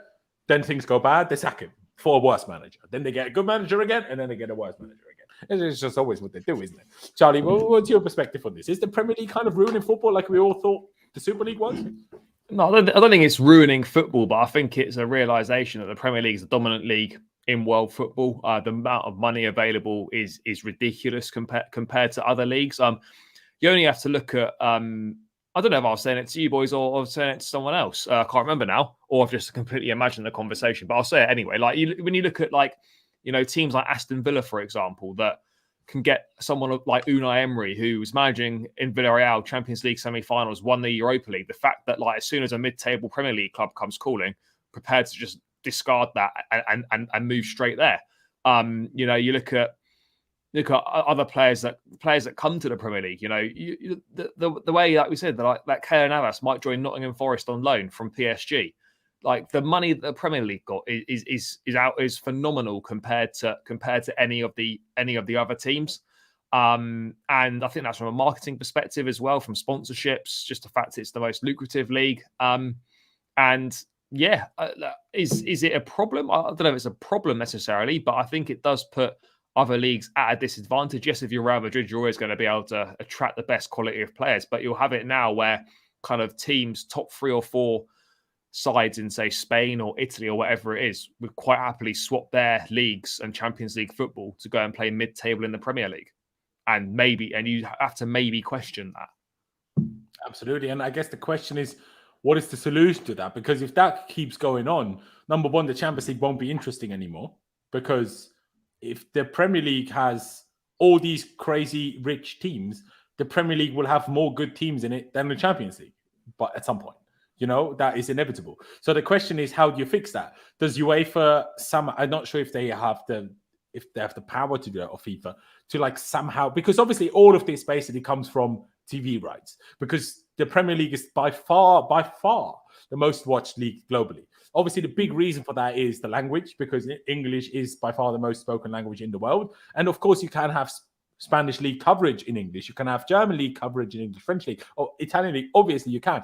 But it's not quite the same, because even if you follow those clubs closely, if you try to follow them on their social medias, on their YouTube, whatever you try to follow them as, you're not going to have the same immersion as you do with Premier League clubs if you only speak English and not their local language, because they're going to have a lot of the stuff in their local language, understandably and rightly so. But can UEFA, FIFA stop how much money the Premier League makes from TV rights? I'm not sure if they can do that. I doubt they can. But because otherwise, how are we going to force more TV money to go into these other leagues? Because where's the money going to come from?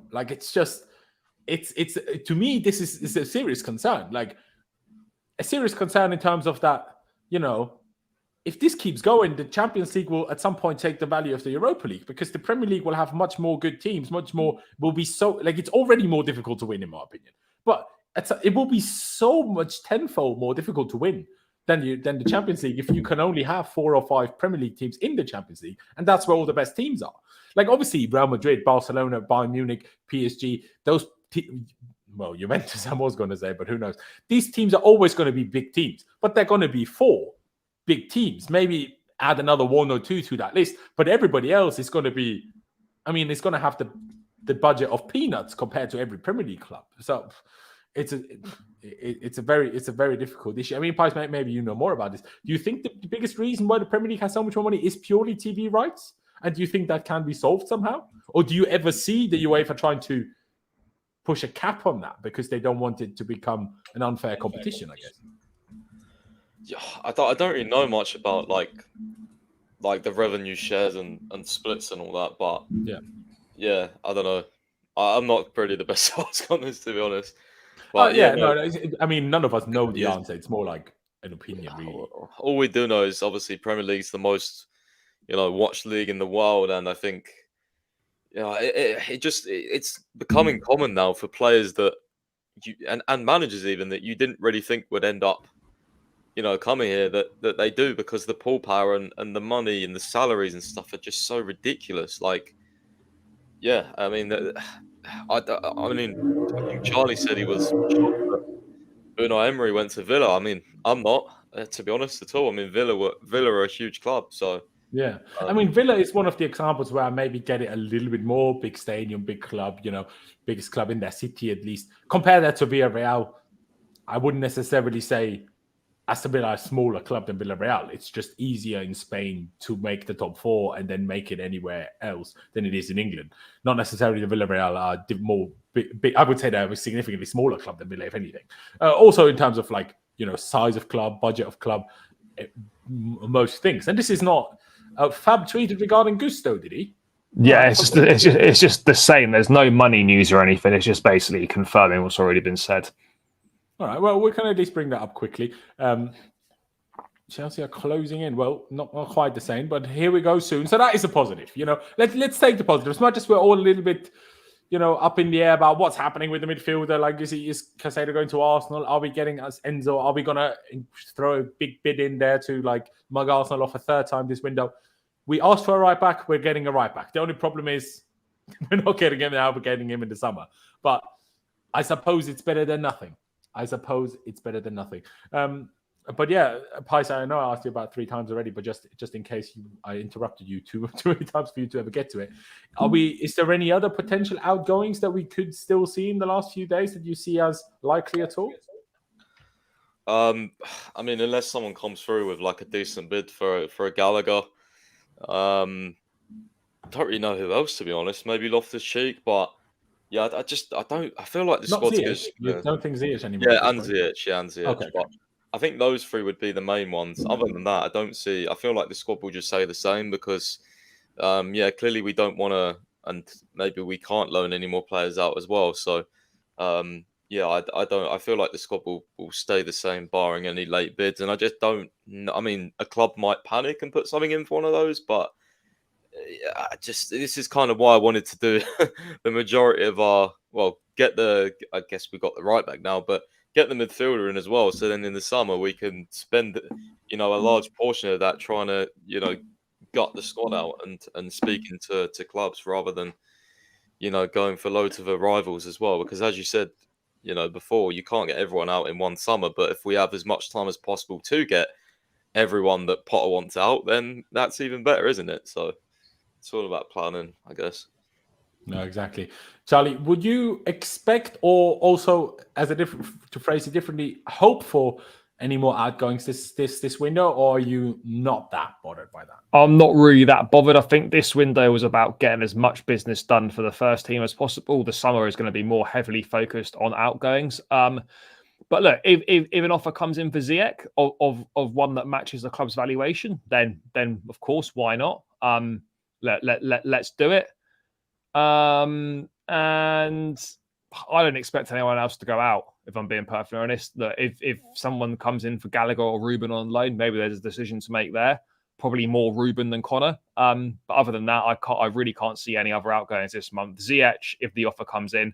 If not, then I think it will just wait to the summer for the mass clear out. No, exactly. Hey, I would like to get a couple of moves still done this window, but that's the problem. We don't. What we just talked about, the Premier League. None of the other leagues have any money. Like we spent more money this summer than all other 4 top leagues combined, unless something's changed and a few of them have made signings and now it's a bit different. But at least a week ago or whatever it was, that was the case. So obviously that also means it's less likely that we manage to sell any of our players to anyone outside of the Premier League. That's not even because of transfer fees necessarily. It's also because of wages, because they're on Premier League wages. These other leagues can't afford these Premier League wages. It's a serious issue. Boys, I know, Charlie, you need to head off now anyways. Pais, I think I've got a couple. You gave us all the information you have already. So I think I'm going to say goodbye to both of you. And I'm going to just, answer a few of the questions from the chat by myself and not to waste any more of your time. Big shout out to both of my wonderful guests. Please check out Charlie's link down in the description. Just hit the at to his channel further down below, the Blues Brothers, and subscribe to the channel. Help him get to 3K subs as soon as we can. And please, obviously, you guys probably know about it by now, but please do check out Pais' website, ChelseaFC365.com. He also writes for a different website. Unfortunately, Pais, I forgot what it's called. But if you go to Pais' Twitter, which is also linked down in the description, you will have all the links to wherever Pais is available, and you can read whatever he has to say everywhere. So please follow him on Twitter. Check out all of the stuff he does. I appreciate him. Appreciate everyone watching, and I appreciate Charlie. So, boys, appreciate you. And I'm not sure how many more times I'm going to say I appreciate you, but I appreciate you. But yeah, here we are. Boys, have a good night, and we'll chat to you soon. See you, bro. Nice one, guys. Cheers. And there we are, boys. Just a couple of minutes I thought I will spend with you guys, just chatting about a few things that you might have said in the chat. Grimes, unless her name is Tim, she won't catch any strays. But she is the person that started calling Fabrizio the tap-in merchant, so that's why I'm saying that. Are we safe for Gusto? For Gusto Summer Laurenz? I'm not sure if you're trying to wordplay or if your English isn't perfect. So I'm not gonna. But yeah, I mean, Fabrizio says we're closing in on it. Some big sources in France have said it's done, so seems like it's happening, but just in the summer. So we can make of that what we will, guys. I have a feeling we might sign Enzo after this Malo deal. Might go all in the deadline day. Maybe. I mean, maybe. I would love it. Someone said earlier in the chat, I'm not going to get it up now anymore, but they are saying Gusto will stay in Lyon. Yes, they are, but on loan. So, like, we are signing him, but on loan back to Lyon until the end of the season, and then in the summer he's joining us. So, waiting for Ornstein. Yeah, that is fair, Santiago. That is fair. What has someone else said? I forgot. Where the fuck is your baseball cap today? Mate, I keep saying this. I put my hat on only when I haven't had time to sort my hair out. It's not amazing today, but, I thought good enough to not wear a hat. I'm not really the biggest hat person.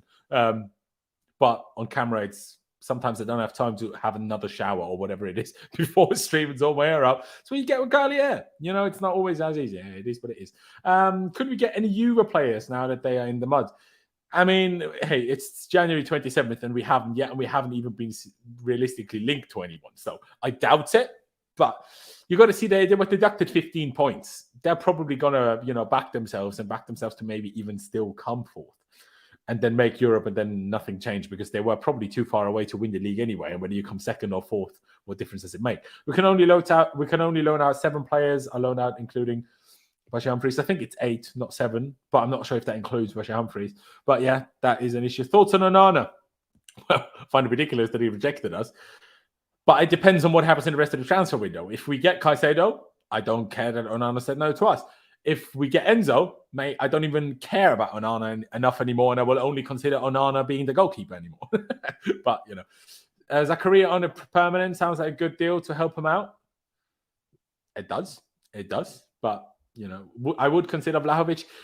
Boys, the Vlahovic thing, or any Serie A strikers, even Osimhen, as much as Napoli are absolutely destroying everything and everyone in Serie A, look at what happened the last 2 times we signed Serie A players. Zappacosta, meh. Emerson, meh. Lukaku, meh. Name me the last time we signed a player from Serie A that was actually good. Jorginho, I guess. And some people would even argue that isn't the case. So, forgive my English. We can loan out Augusto without any problem. We only loaned out 7 players at this moment. That's what you're saying. Okay, I hear you. My apologies, mate. I didn't try to make your English sound bad. No problem whatsoever. If that's what you're saying, that's fair. Okay. Osimhen is different. I agree with you. I think Osimhen looks like an absolute world beater. But then again, his biggest strengths require, in my opinion, obviously in the air, but his biggest strengths require space. And the Premier League doesn't give you space. So how does it work? And Vlahovic, when you deep what Vlahovic is and who he is, he's basically Lukaku. They're both left-footed. They're both much quicker than you think they are from their height. They're both really tall. They're both quite heavily left-footed, even though Lukaku will try to tell you differently. Now, obviously, Vlahovic is much, much younger. But is there any guaranteed will work out for us? I don't know. So that's why I'm a little bit hesitant on that one. But, I'm also hesitant about Leipzig players and we're getting Nkunku. So, who knows? Someone said earlier, if we can't get Enzo, just buy Benfica. That's what I say. Ladies and gentlemen, because apparently, and I Googled it, how much Benfica are worth. Apparently, they're worth about 320 odd million. Don't know the currency, to be honest. I think euros. That's only 3 times more than Enzo will cost himself. Just buy the whole club of Benfica and then give us Enzo for free. Do you know what I mean? Then we have the multi-club model happening already. Obviously, I'm seriously joking because Benfica are a members-run club. Even if they wanted to sell to us, they couldn't. Like, their members would stop it from happening. Who is your preference in midfield, Rice or Enzo, if we can only get one? Oh. Whoa, that's a difficult question, bro. Then Enzo. If you ask me between Rice and Caicedo, I'm picking Rice. And I will also I will also explain how I form that opinion. Quite simple, actually. I think there is a lot less players that have the attributes of Enzo Fernandez in the whole world than there is of Declan Rice. So I think it's easier to find a different option to Declan Rice that has similar attributes than it is with Enzo. That's why I'm picking Enzo over Rice. I would take Chiesa. I would kind of take him too, but I would want to give him a little bit more time to come back from his torn ACL, if I'm honest. He's looked already not bad in the Serie A, but not looking bad in the Serie A. What would that mean in the Premier League? You know, will you be awful? Is Sterling a right wing for us now? Yes. He's lucky if he gets on the pitch, in my opinion. Now, he will. Ornstein Bomber, is it? Is that true? What are you saying, David? What are you saying? Chelsea have reached an agreement in principle, and we have numbers. Ladies and gentlemen, we have numbers. Let's bring it up. Let's bring it up. Ornstein with the dagger. The Ornstein dagger. I love a good Ornstein dagger. Chelsea have reached an agreement in principle with Lyon to sign right back Malo Gusto for 30 million euros plus add-ons, whatever those add-ons may be. 19-year-old France under-21s international will remain with Olympique Lyonnais until the end of the season before joining Chelsea in the summer at the Athletic after Fabrice Hawkins. By the way, shout out Fabrice Hawkins. My guy doesn't even have a blue tick because Twitter are stingy and also idiots because they do Twitter blue in 5 countries and then they claim it. Because you people that live in England and America, you probably don't even know that you can't get it in other places. And you think, I'm eager, I'm too fancy to pay. Obviously, I'm going to pay for this. It's going to increase my reach on Twitter. I do this for a job. Do you know what I mean? So, you know, not as a main job, but a job regardless. Hey, but yeah, Orny, yeah. And so 30 million euros, not too bad, really. Apparently, they were asking, 40 million euros? I guess with add-ons, it will add to that. And hey, if he reaches those, I'm not going to complain because if he reaches the add-ons, it means it does well. So I'm happy with this. Obviously, I wish it would already be happening now rather than just in the summer. Like, as in, he would already be joining us now rather than just in the summer. But hey, I prefer that he's joining us in the summer than that he's never joining us. Pulisic made Sterling a right wing. No, he didn't. Mudryk did. Sorry. Mudryk is now here. Mudryk will play pretty much every game at left wing. So, yeah, that's happening. Idrissa, don't play with me. No. He's not playing. He's not playing. Big up Idrissa, by the way. He you know, put me onto it. So big up yourself. Big up yourself. Big up everyone watching, by the way. I do really enjoy, you know, just chatting to you guys. Obviously, there's not all 190 of you that are here. Not all of you are in the chat. I wonder why not all of you are in the chat? Because obviously I have the chat rules set to subscribers only. Maybe some of you are not subscribed yet, and that's why you're not saying anything in the chat. So what I would like for you to do now is subscribe, then wait a minute because you need to. I set the minimum you need to be subscribed for 1 minute because otherwise you would just subscribe, tell me to F off, and then unsubscribe. So that's why I don't want, right? Subscribe, wait a minute, and then message in the chat. Message in the chat. Are you going to replace that Mount picture in the background when he joins Liverpool in the summer? I mean, if he does join Liverpool in the summer, I probably will. But I'm crossing my fingers he doesn't. I know some people don't like that, but hey. How would you rate our January transfer window so far? Ooh, chef. Interesting. As of today, I would give it an 8. But also, in a way, a 6. You know, if that makes sense? As of today, a 7. As of today, a 7. It would be an 8 if Malo Gusto would just join right now. I take it down to 1 because he only joins us in the summer.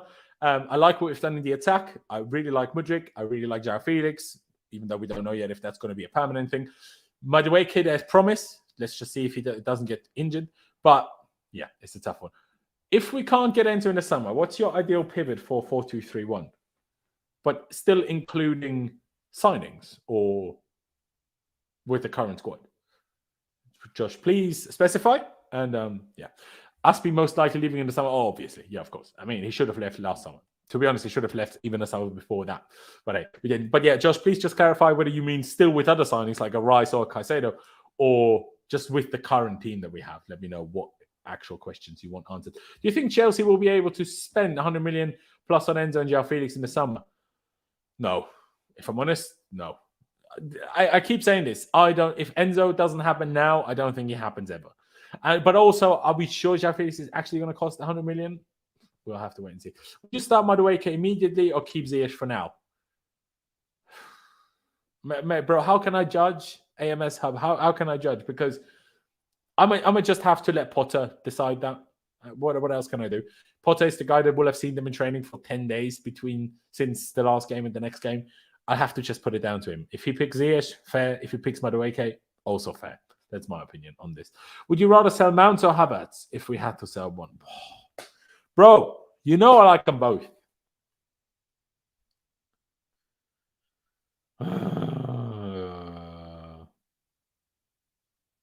I will say Havertz purely because of the signings we've made. But I guess the signings we've made actually kill Mounts more than they kill Havertz, actually, now I think about it. Because I don't see Nkunku as a real striker. I don't see João Felix as a real striker. Now, Havertz is neither, but he's more than those two, in my opinion. But both of them are more 10s. So then where does Mount play? So I guess Mount, but just not to Liverpool. I would not sell either of them to a Premier League club. So I would say Havertz because there's more chance of him going to a club for reasonable money in Bayern Munich.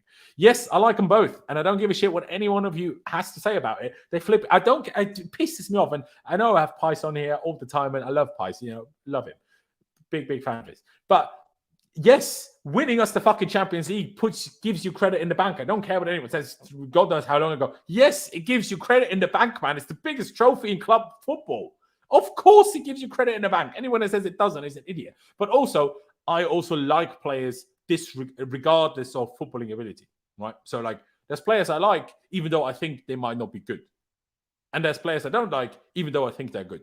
That just happens. I like players also on a personality basis. Alonso, sorry, excuse yourself. I'm tempted to block you just for saying the most stupidest thing I've ever had in my entire life. That is ridiculous. What you're saying, I'll be honest, I've been following him since he was 16, and I've read too many news. And even when he was in bad form, they still asked 100 million for him. It's hard to know, actually. Hey, you make a fair point, Gonzalo. You make a fair point. Sorry I hope I didn't butcher your name too much. Ruben, absolutely. Perfect example. And Josh did specify, so let me get to it. With signings, what's your ideal pivot if we can't get Enzo? My ideal pivot if we can't get Enzo? Still difficult, because like I said earlier, I don't think there is many players that have the attributes of Enzo Fernandez. So I would then say Rice and then somebody else. Well, I don't know who that somebody else is supposed to be. Someone like RD mentions a lot of different players in the Jets. People mention Subimendi. People mention... I forget his name. RD mentions him a few times in the chat. Honestly, guys, I just haven't had time to follow so many of the current youngsters that play in foreign leagues. I just don't have the time to watch all of these guys play, man. And I'm not just going to watch a YouTube compilation and then make my mind up on that, because that would be lying. I love Mount and Havertz 100%, but I don't think they fit the starting 11. They both should be playing at 10 in a 4-3-1. I agree. I actually think Mount should be playing in a number 8 in a 4-3-3 for the very best. And I know he has been this amazing yet at this, but I still think in the long term that will be his best position, in my opinion. But I still agree with you. But I was asked who would I prefer to sell, wasn't I? So, you like, I'm not going to say that word, Trent or Gusto? Well, you still have to pick Trent as much as Gusto is talented, but Trent, obviously. Mount's best season have come off the left as an inside forward. Where would you say his best position? I still think a left number 8. Well, actually, arguably, AMS Hub, you could argue Mount's best time has actually come on the right of the left as a right inside forward, because look at the goal against Porto. Look at even again. I know the assist for Havertz in the Champions League final came from the left, but he still didn't play on the left because we had Havertz and Werner up top. So Werner was the left channel. So Mount didn't dribble out of bounds. Okay. I'm sure Messi's dribbled out of bounds before. So, but obviously that moment by Havertz was awful. Don't get me wrong. Rice and Zakaria, no chance. I'm not picking Zakaria as a first choice. Camavinga and Rice, mate. I would love a Camavinga, but I don't know where this story has been created. I guess if Real Madrid signed Bellingham, then, or even Enzo, then I guess that makes Camavinga's pathway through to ever playing regularly less likely. Loan deal for Tchouaméni? No. Either we have it or we don't. Is Kante extending his contract? Potentially. I think they will just wait until he's fit again. See if he stays fit. See how well he does. Locatelli would be a great option, in my opinion. Georgia replacement. He could be. But again, I still have my doubts over all Serie A players at the moment, if I'm being perfectly honest. Would you consider Lukaku staying even with this lack of pure strikers? No. And I know if we were smart from a business perspective, just money-wise, and also potentially for the squad in terms of types of players we lack, Lukaku probably should be in the squad. But no, there are points of no return, and Lukaku is long past the point of no return. with the interview, with what he said after leaving us for Inter again, everything he said since then, that he will do everything he can to allow Chelsea to let him stay at Inter. But mate, you're a fat twat and you're constantly injured. You're shit in Serie A. No one likes you. Get in the bin. We don't like you. They don't like you. Just go to fucking Anderlecht. You're not good enough for anywhere else anyway. Just fuck off. No one likes you. Do you know what I mean? Who to drop from centre-backs? Thiago Silva, Koulibaly, Trevor, Chalobah, of course, Fofana, or any other player if it meant registering Badiashile for the Champions League, since he's not eligible for List B. Ooh, tough question. What makes you so sure that Badiashile will be the one that doesn't get it? Because I think Madueke will be the one that doesn't get registered. Yeah. That's what I think. Because we can only register 3. And I genuinely think, well, Mudryk, obviously, João Felix, obviously. And then who's the third? Are you going to register another forward? Especially if Ziyech doesn't leave. Are you really going to register Madueke? No. Who buys Lukaku next summer? No one. That's the fucking problem, man. And I hate it. I hate it. If he comes back, honestly, I would just say, okay, we're going to pay you. Yes, it's 325k a week. Sorry. Yes, we're going to pay you. Oh, Madueke is eligible for List B, so then we can just play all of them. What are you talking about? Whoever asked the question, H-Naku, then we can just play Badiashile in the Champions League. Oh, to be fair, Gonzalo, H-Naku keeps telling us in the chat that Madueke cannot be registered in List B. Badiashile and Madueke can both be in List B, no? Badiashile cannot, and also Mudryk can't. It's not purely on the basis of being under 21s. I think it's a nationality thing. I think still he is H-Naku, but maybe you know better. If you know better, could you please post the link of where you have this information from? Because it clearly seems like there is different opinions on this. It's mad I keep forgetting we have Son and Kunku, lol. Yeah, same. Sell Lukaku back to Everton for cheap. Yeah, true, to be fair.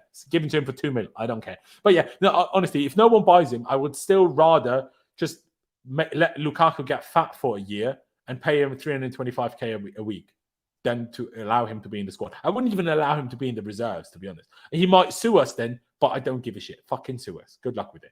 We'll win the quadruple next season, mate. Off with flip and go. As a legend said, Laurenz is nothing personal. No legend ever said that. Did Laurenz just come at the Belgian Biggie Smalls? My guy's in the Biggie Smalls. My guy's just shit. Yes. Chop those teams. Exactly. They need chopping. Webster could be... Bro. David. Is Webster even staying? I swear Webster's leaving because he's not going to sign a new contract.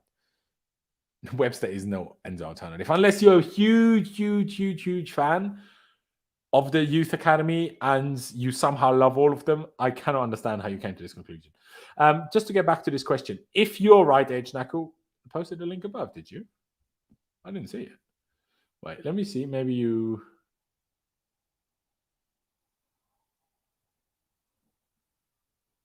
Webster's extending, is he? Then I take back what I said. My apologies. But where's this link you posted, H-Naku? Otherwise, H-Naku, I'm sure you follow me on Twitter or Instagram. Do you want to just DM it to me on either of those, and I will take a look. Fabrizio tweeted again, has he? All right, let me check. I will check.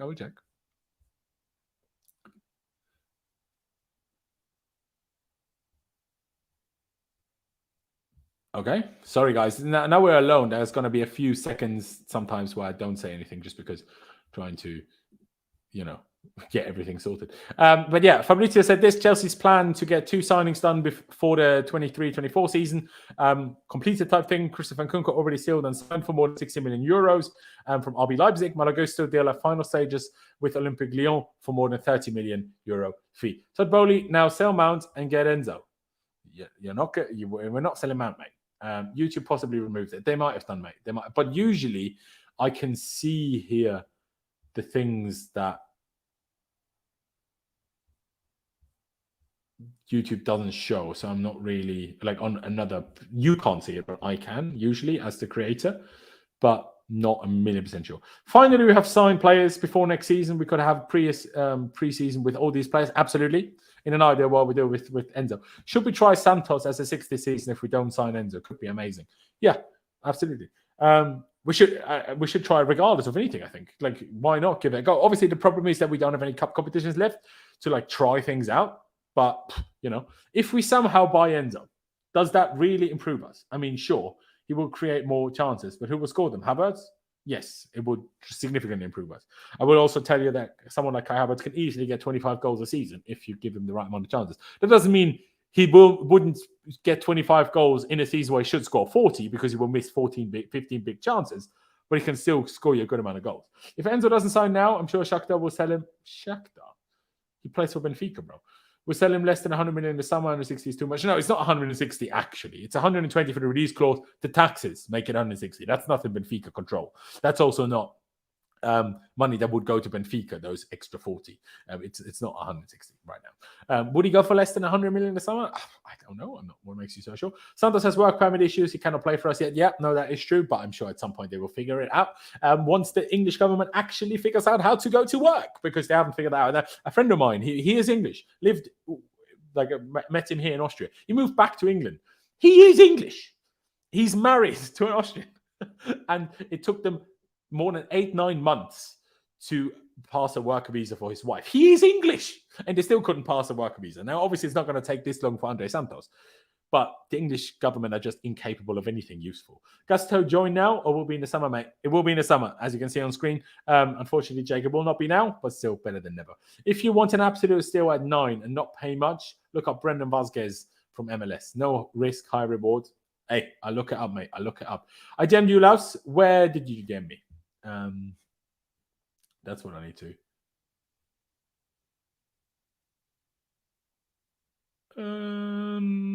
Well, yeah, to tell me quickly, Edgenaku, if you DM'd me on Instagram or Twitter. I guess I can just quickly check.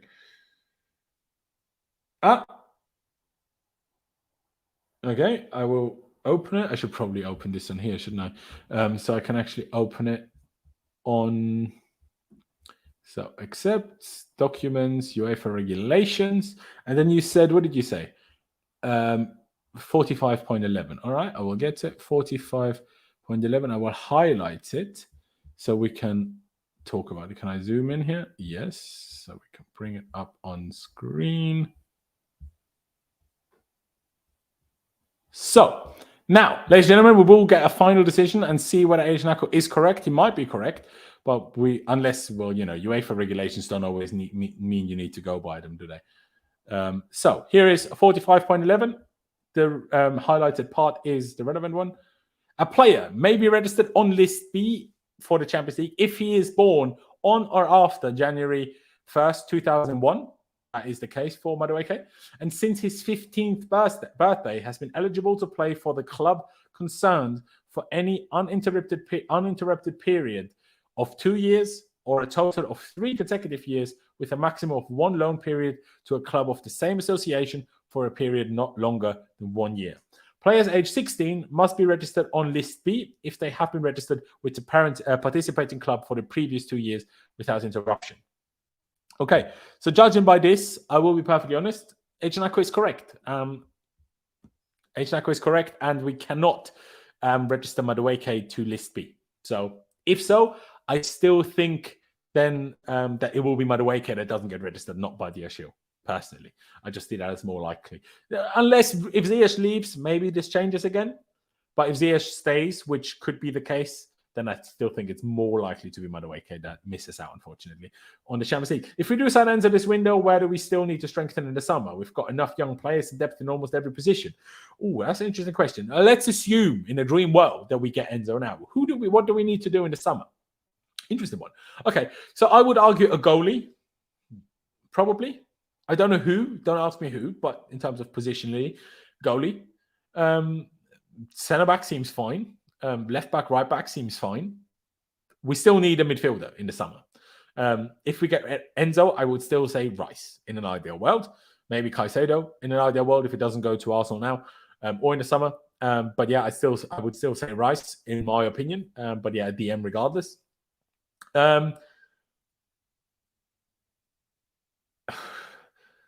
Yeah, and a striker probably, but that depends on the plan of the Potter has with the players that we have, because Felix can play as a striker and Kunku can play as a striker, but neither of them are ideal first choice strikers, like in terms of sole strikers. So you would ideally play them off someone, which means how do you play Felix and then Nkunku? I don't know. So if Potter figures out how to play both, then maybe we don't need a striker. But if he doesn't, then maybe we do. But also maybe Havertz stays.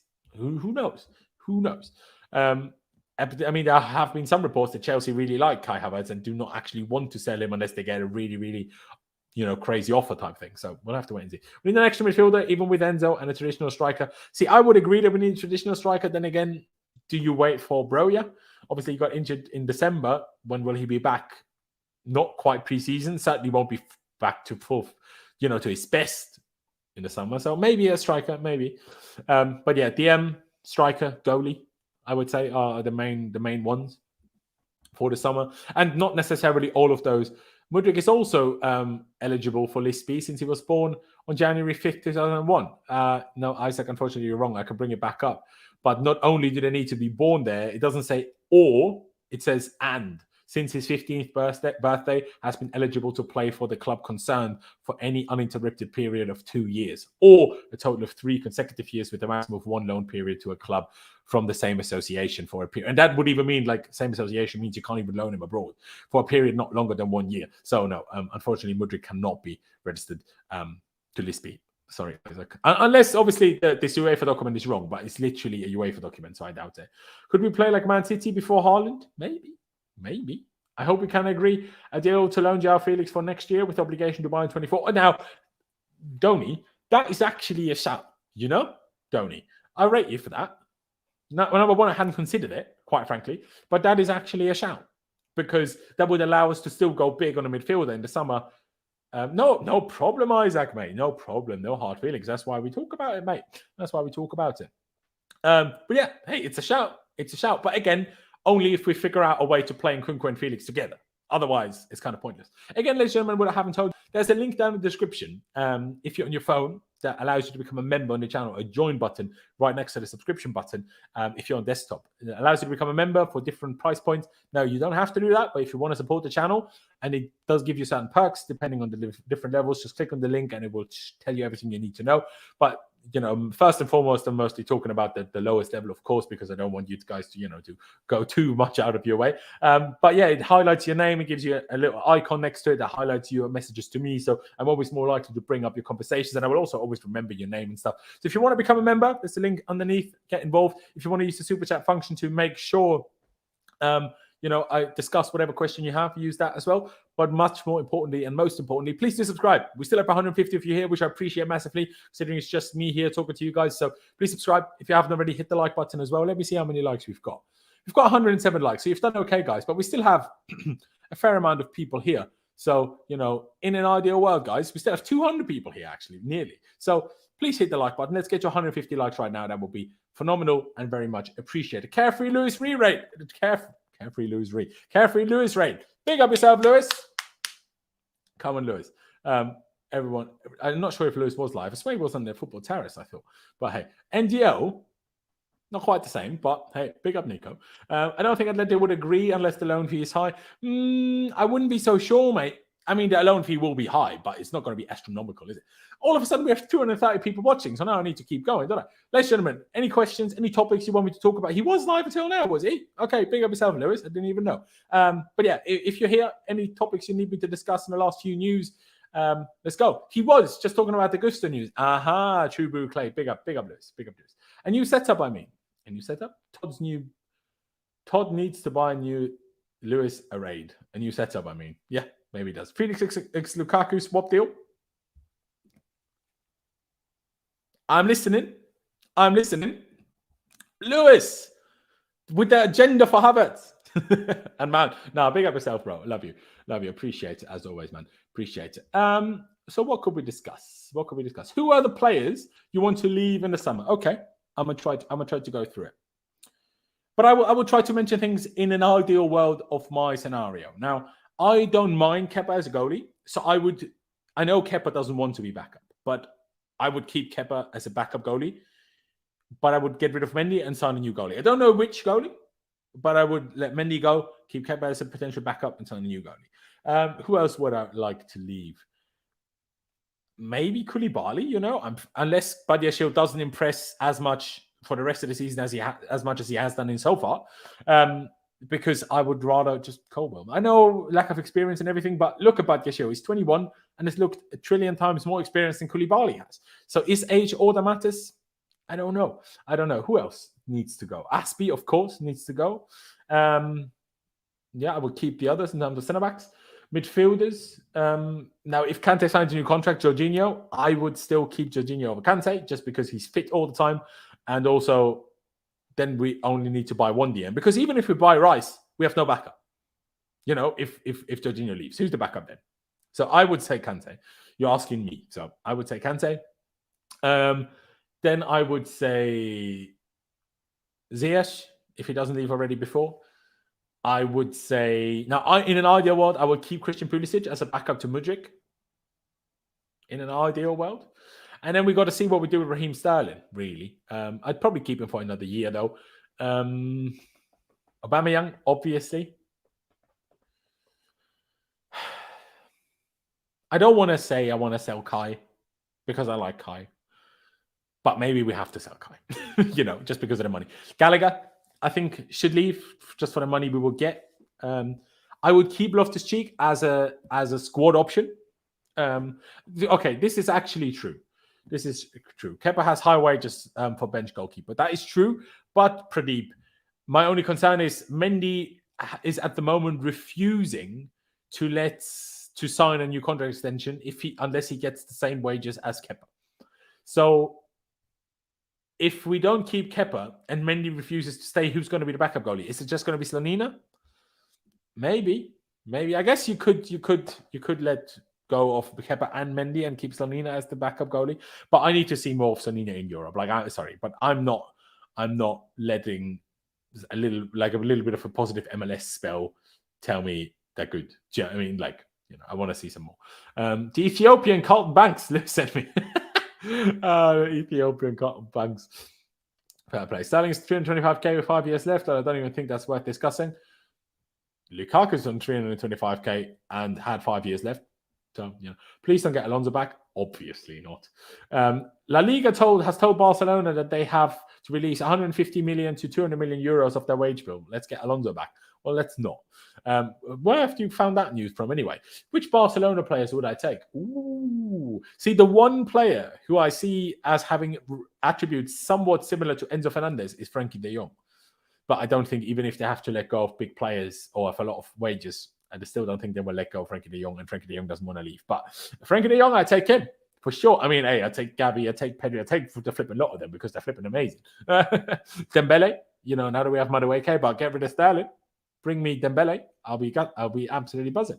In my opinion, Havertz, Koulibaly, Aspie, Jorginho, Kante, Aubameyang, both of them. I think that's too much. I think you can't let Georgie and Kante go in the same window, in my opinion. But your opinion, Havertz, Koulibaly, Aspie, Jorginho, Kante, Aubameyang, Ziyech, Pulisic, because you want to be back up. Fair. Loftus-Cheek, all need to go. So you didn't mention Gallagher, but you mentioned Loftus-Cheek. Isaac, you're on tricky roads with me now. Sell Carney, Bellingham this summer. Bro, we're not getting Bellingham. You just need to get it out of your heads. Better business than Enzo? No chance. No chance. Number one, Bellingham will cost significantly more than Enzo, in my opinion. And yeah, I just don't think, even if we were willing to pay it, that we would get him. Do you read chat? I do, mate. I do, Gabriel. De Jong, yeah, there you go. Pedri, buy Enzo and loan him back. Hey, we could. Franking the youngest is sick. The young ter Stegen.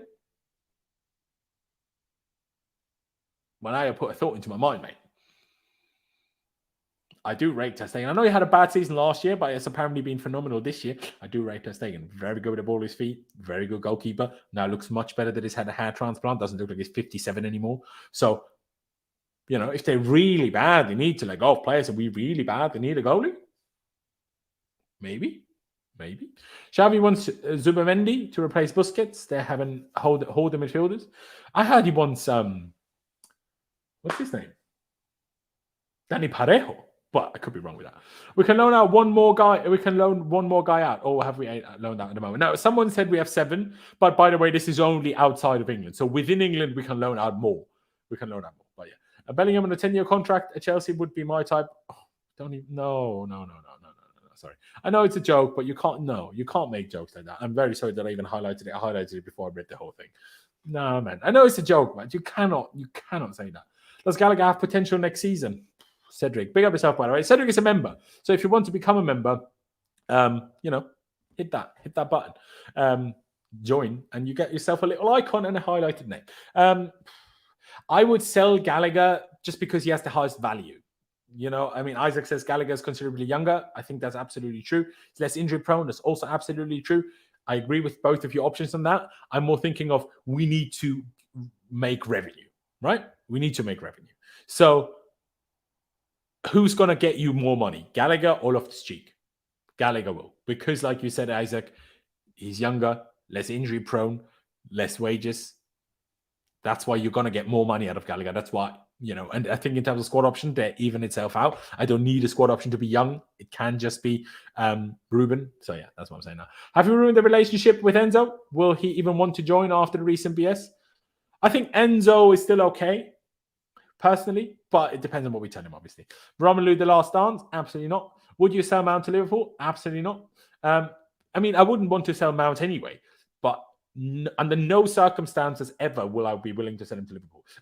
Why do you people even why do you want to sell players to rivals? Are you stupid? I find this crazy. I don't even want Alonso to go to our rivals. And what I think of Alonso. So I don't want anyone to go to our direct rivals. Gunnar Bernardo linked with Barca as well. There you go. Makes the whole, Gabby Pedri thing. I don't know. Someone said they don't rate Gabby as much. Fair enough. Gallagher should leave now. Now, no, because now we have no midfielders. But if we sign a midfielder, maybe. Why no Lukaku? Because he's a twat. That's why. Sorry for swearing. But would he be able to register for Dortmund? Yes, he will be, Alex. He will be. But do we really need to make up for that revenue by selling Gallagher? He was great for Palace last season. Considering his age, he could improve in the future, or am I deluded? I don't think you're deluded, mate. I think there's certainly a possibility of him improving. I just see him play, and I'm like, to me, a touch, a control, and awareness are things that are difficult to learn. Either you have it or you don't. And I think awareness and touch are his two biggest issues, and Loftus-Cheek is good at both. So that's why, But, hey, with Rife on the Potter, man, I don't care. There are lines that once crossed, I will not take you back.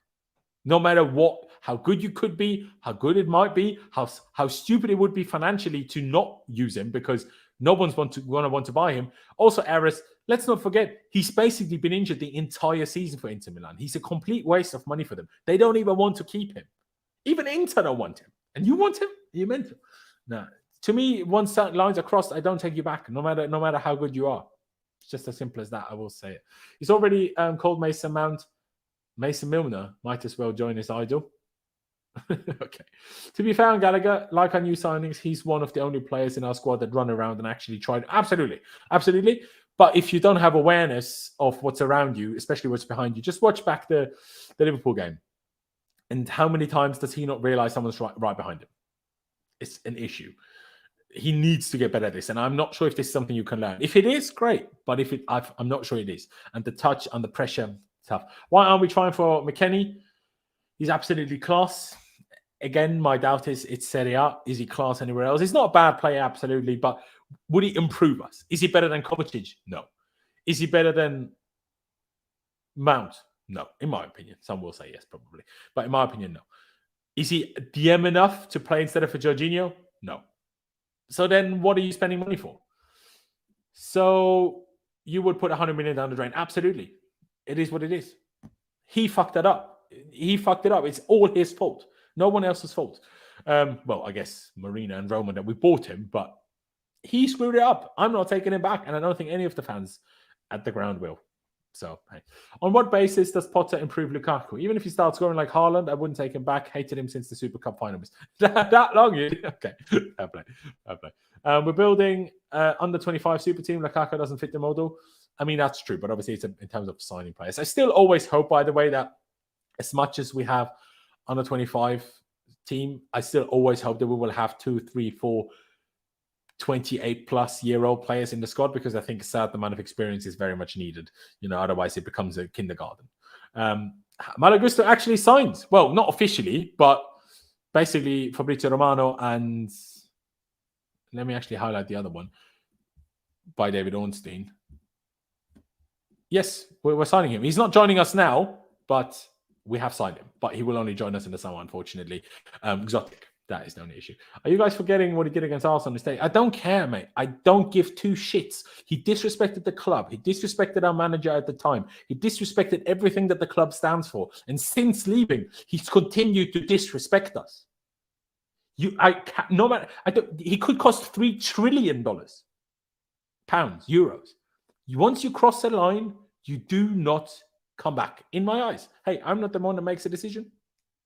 But you're asking my opinion. I love watching Gallagher raise the entire team's energy levels. I hear that.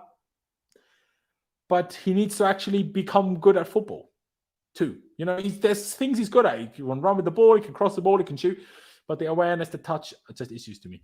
Lukaku is never setting foot on Stamford Bridge again. Sell him for $1 million or to wherever. I couldn't agree more. We need to check it well before sell some of the players we have in campus. True, Mohammed. Absolutely. Ladies and gentlemen, on this note that Lukaku is a super kindergarten. That's true. On this note by Jazzaby, Lukaku is a clan. We will end this live stream. We've been going for over 2 hours now, longer than I initially wanted. But hey, here we are. Ladies and gentlemen, I hope you enjoyed the stream. If you're still here, over 200 of you here, which I massively appreciate, please be sure to subscribe. You know, on the road to 20,000 subscribers, every new subscriber counts. You know, in an ideal world, we could get like to 16,350, 16,400 maybe. So, you know, let's get another step. We need to catch up Lewis. But he's had a head start, obviously. So, you know, we'll let him off. Big shout out to Lewis. Thank you for the raid if you guys are still here from that. Subscribe to Lewis if you haven't already. Subscribe to Charlie. Check out Pice's channel, website, Link down in the description. Webster scored a banger for the under 21s right now. Big up yourself. Spot on. Keep Lukaku away from our club. Agreed. First time viewer. Thanks. Great stream. Big up yourself, Chris CMC. You're clearly subscribed. Otherwise, you wouldn't be in the chat. Big up yourself, Echanaku. Thanks for the link that you sent me earlier, by the way. Appreciate it. But yeah, ladies and gentlemen, thank you guys for watching. Again, subscribe if you haven't already. Hit that like button on your way out. Doesn't cost you any money or any time. So please do. But yeah, thank you guys for watching. Up to Chelsea. Upwards and onwards. And I'll see you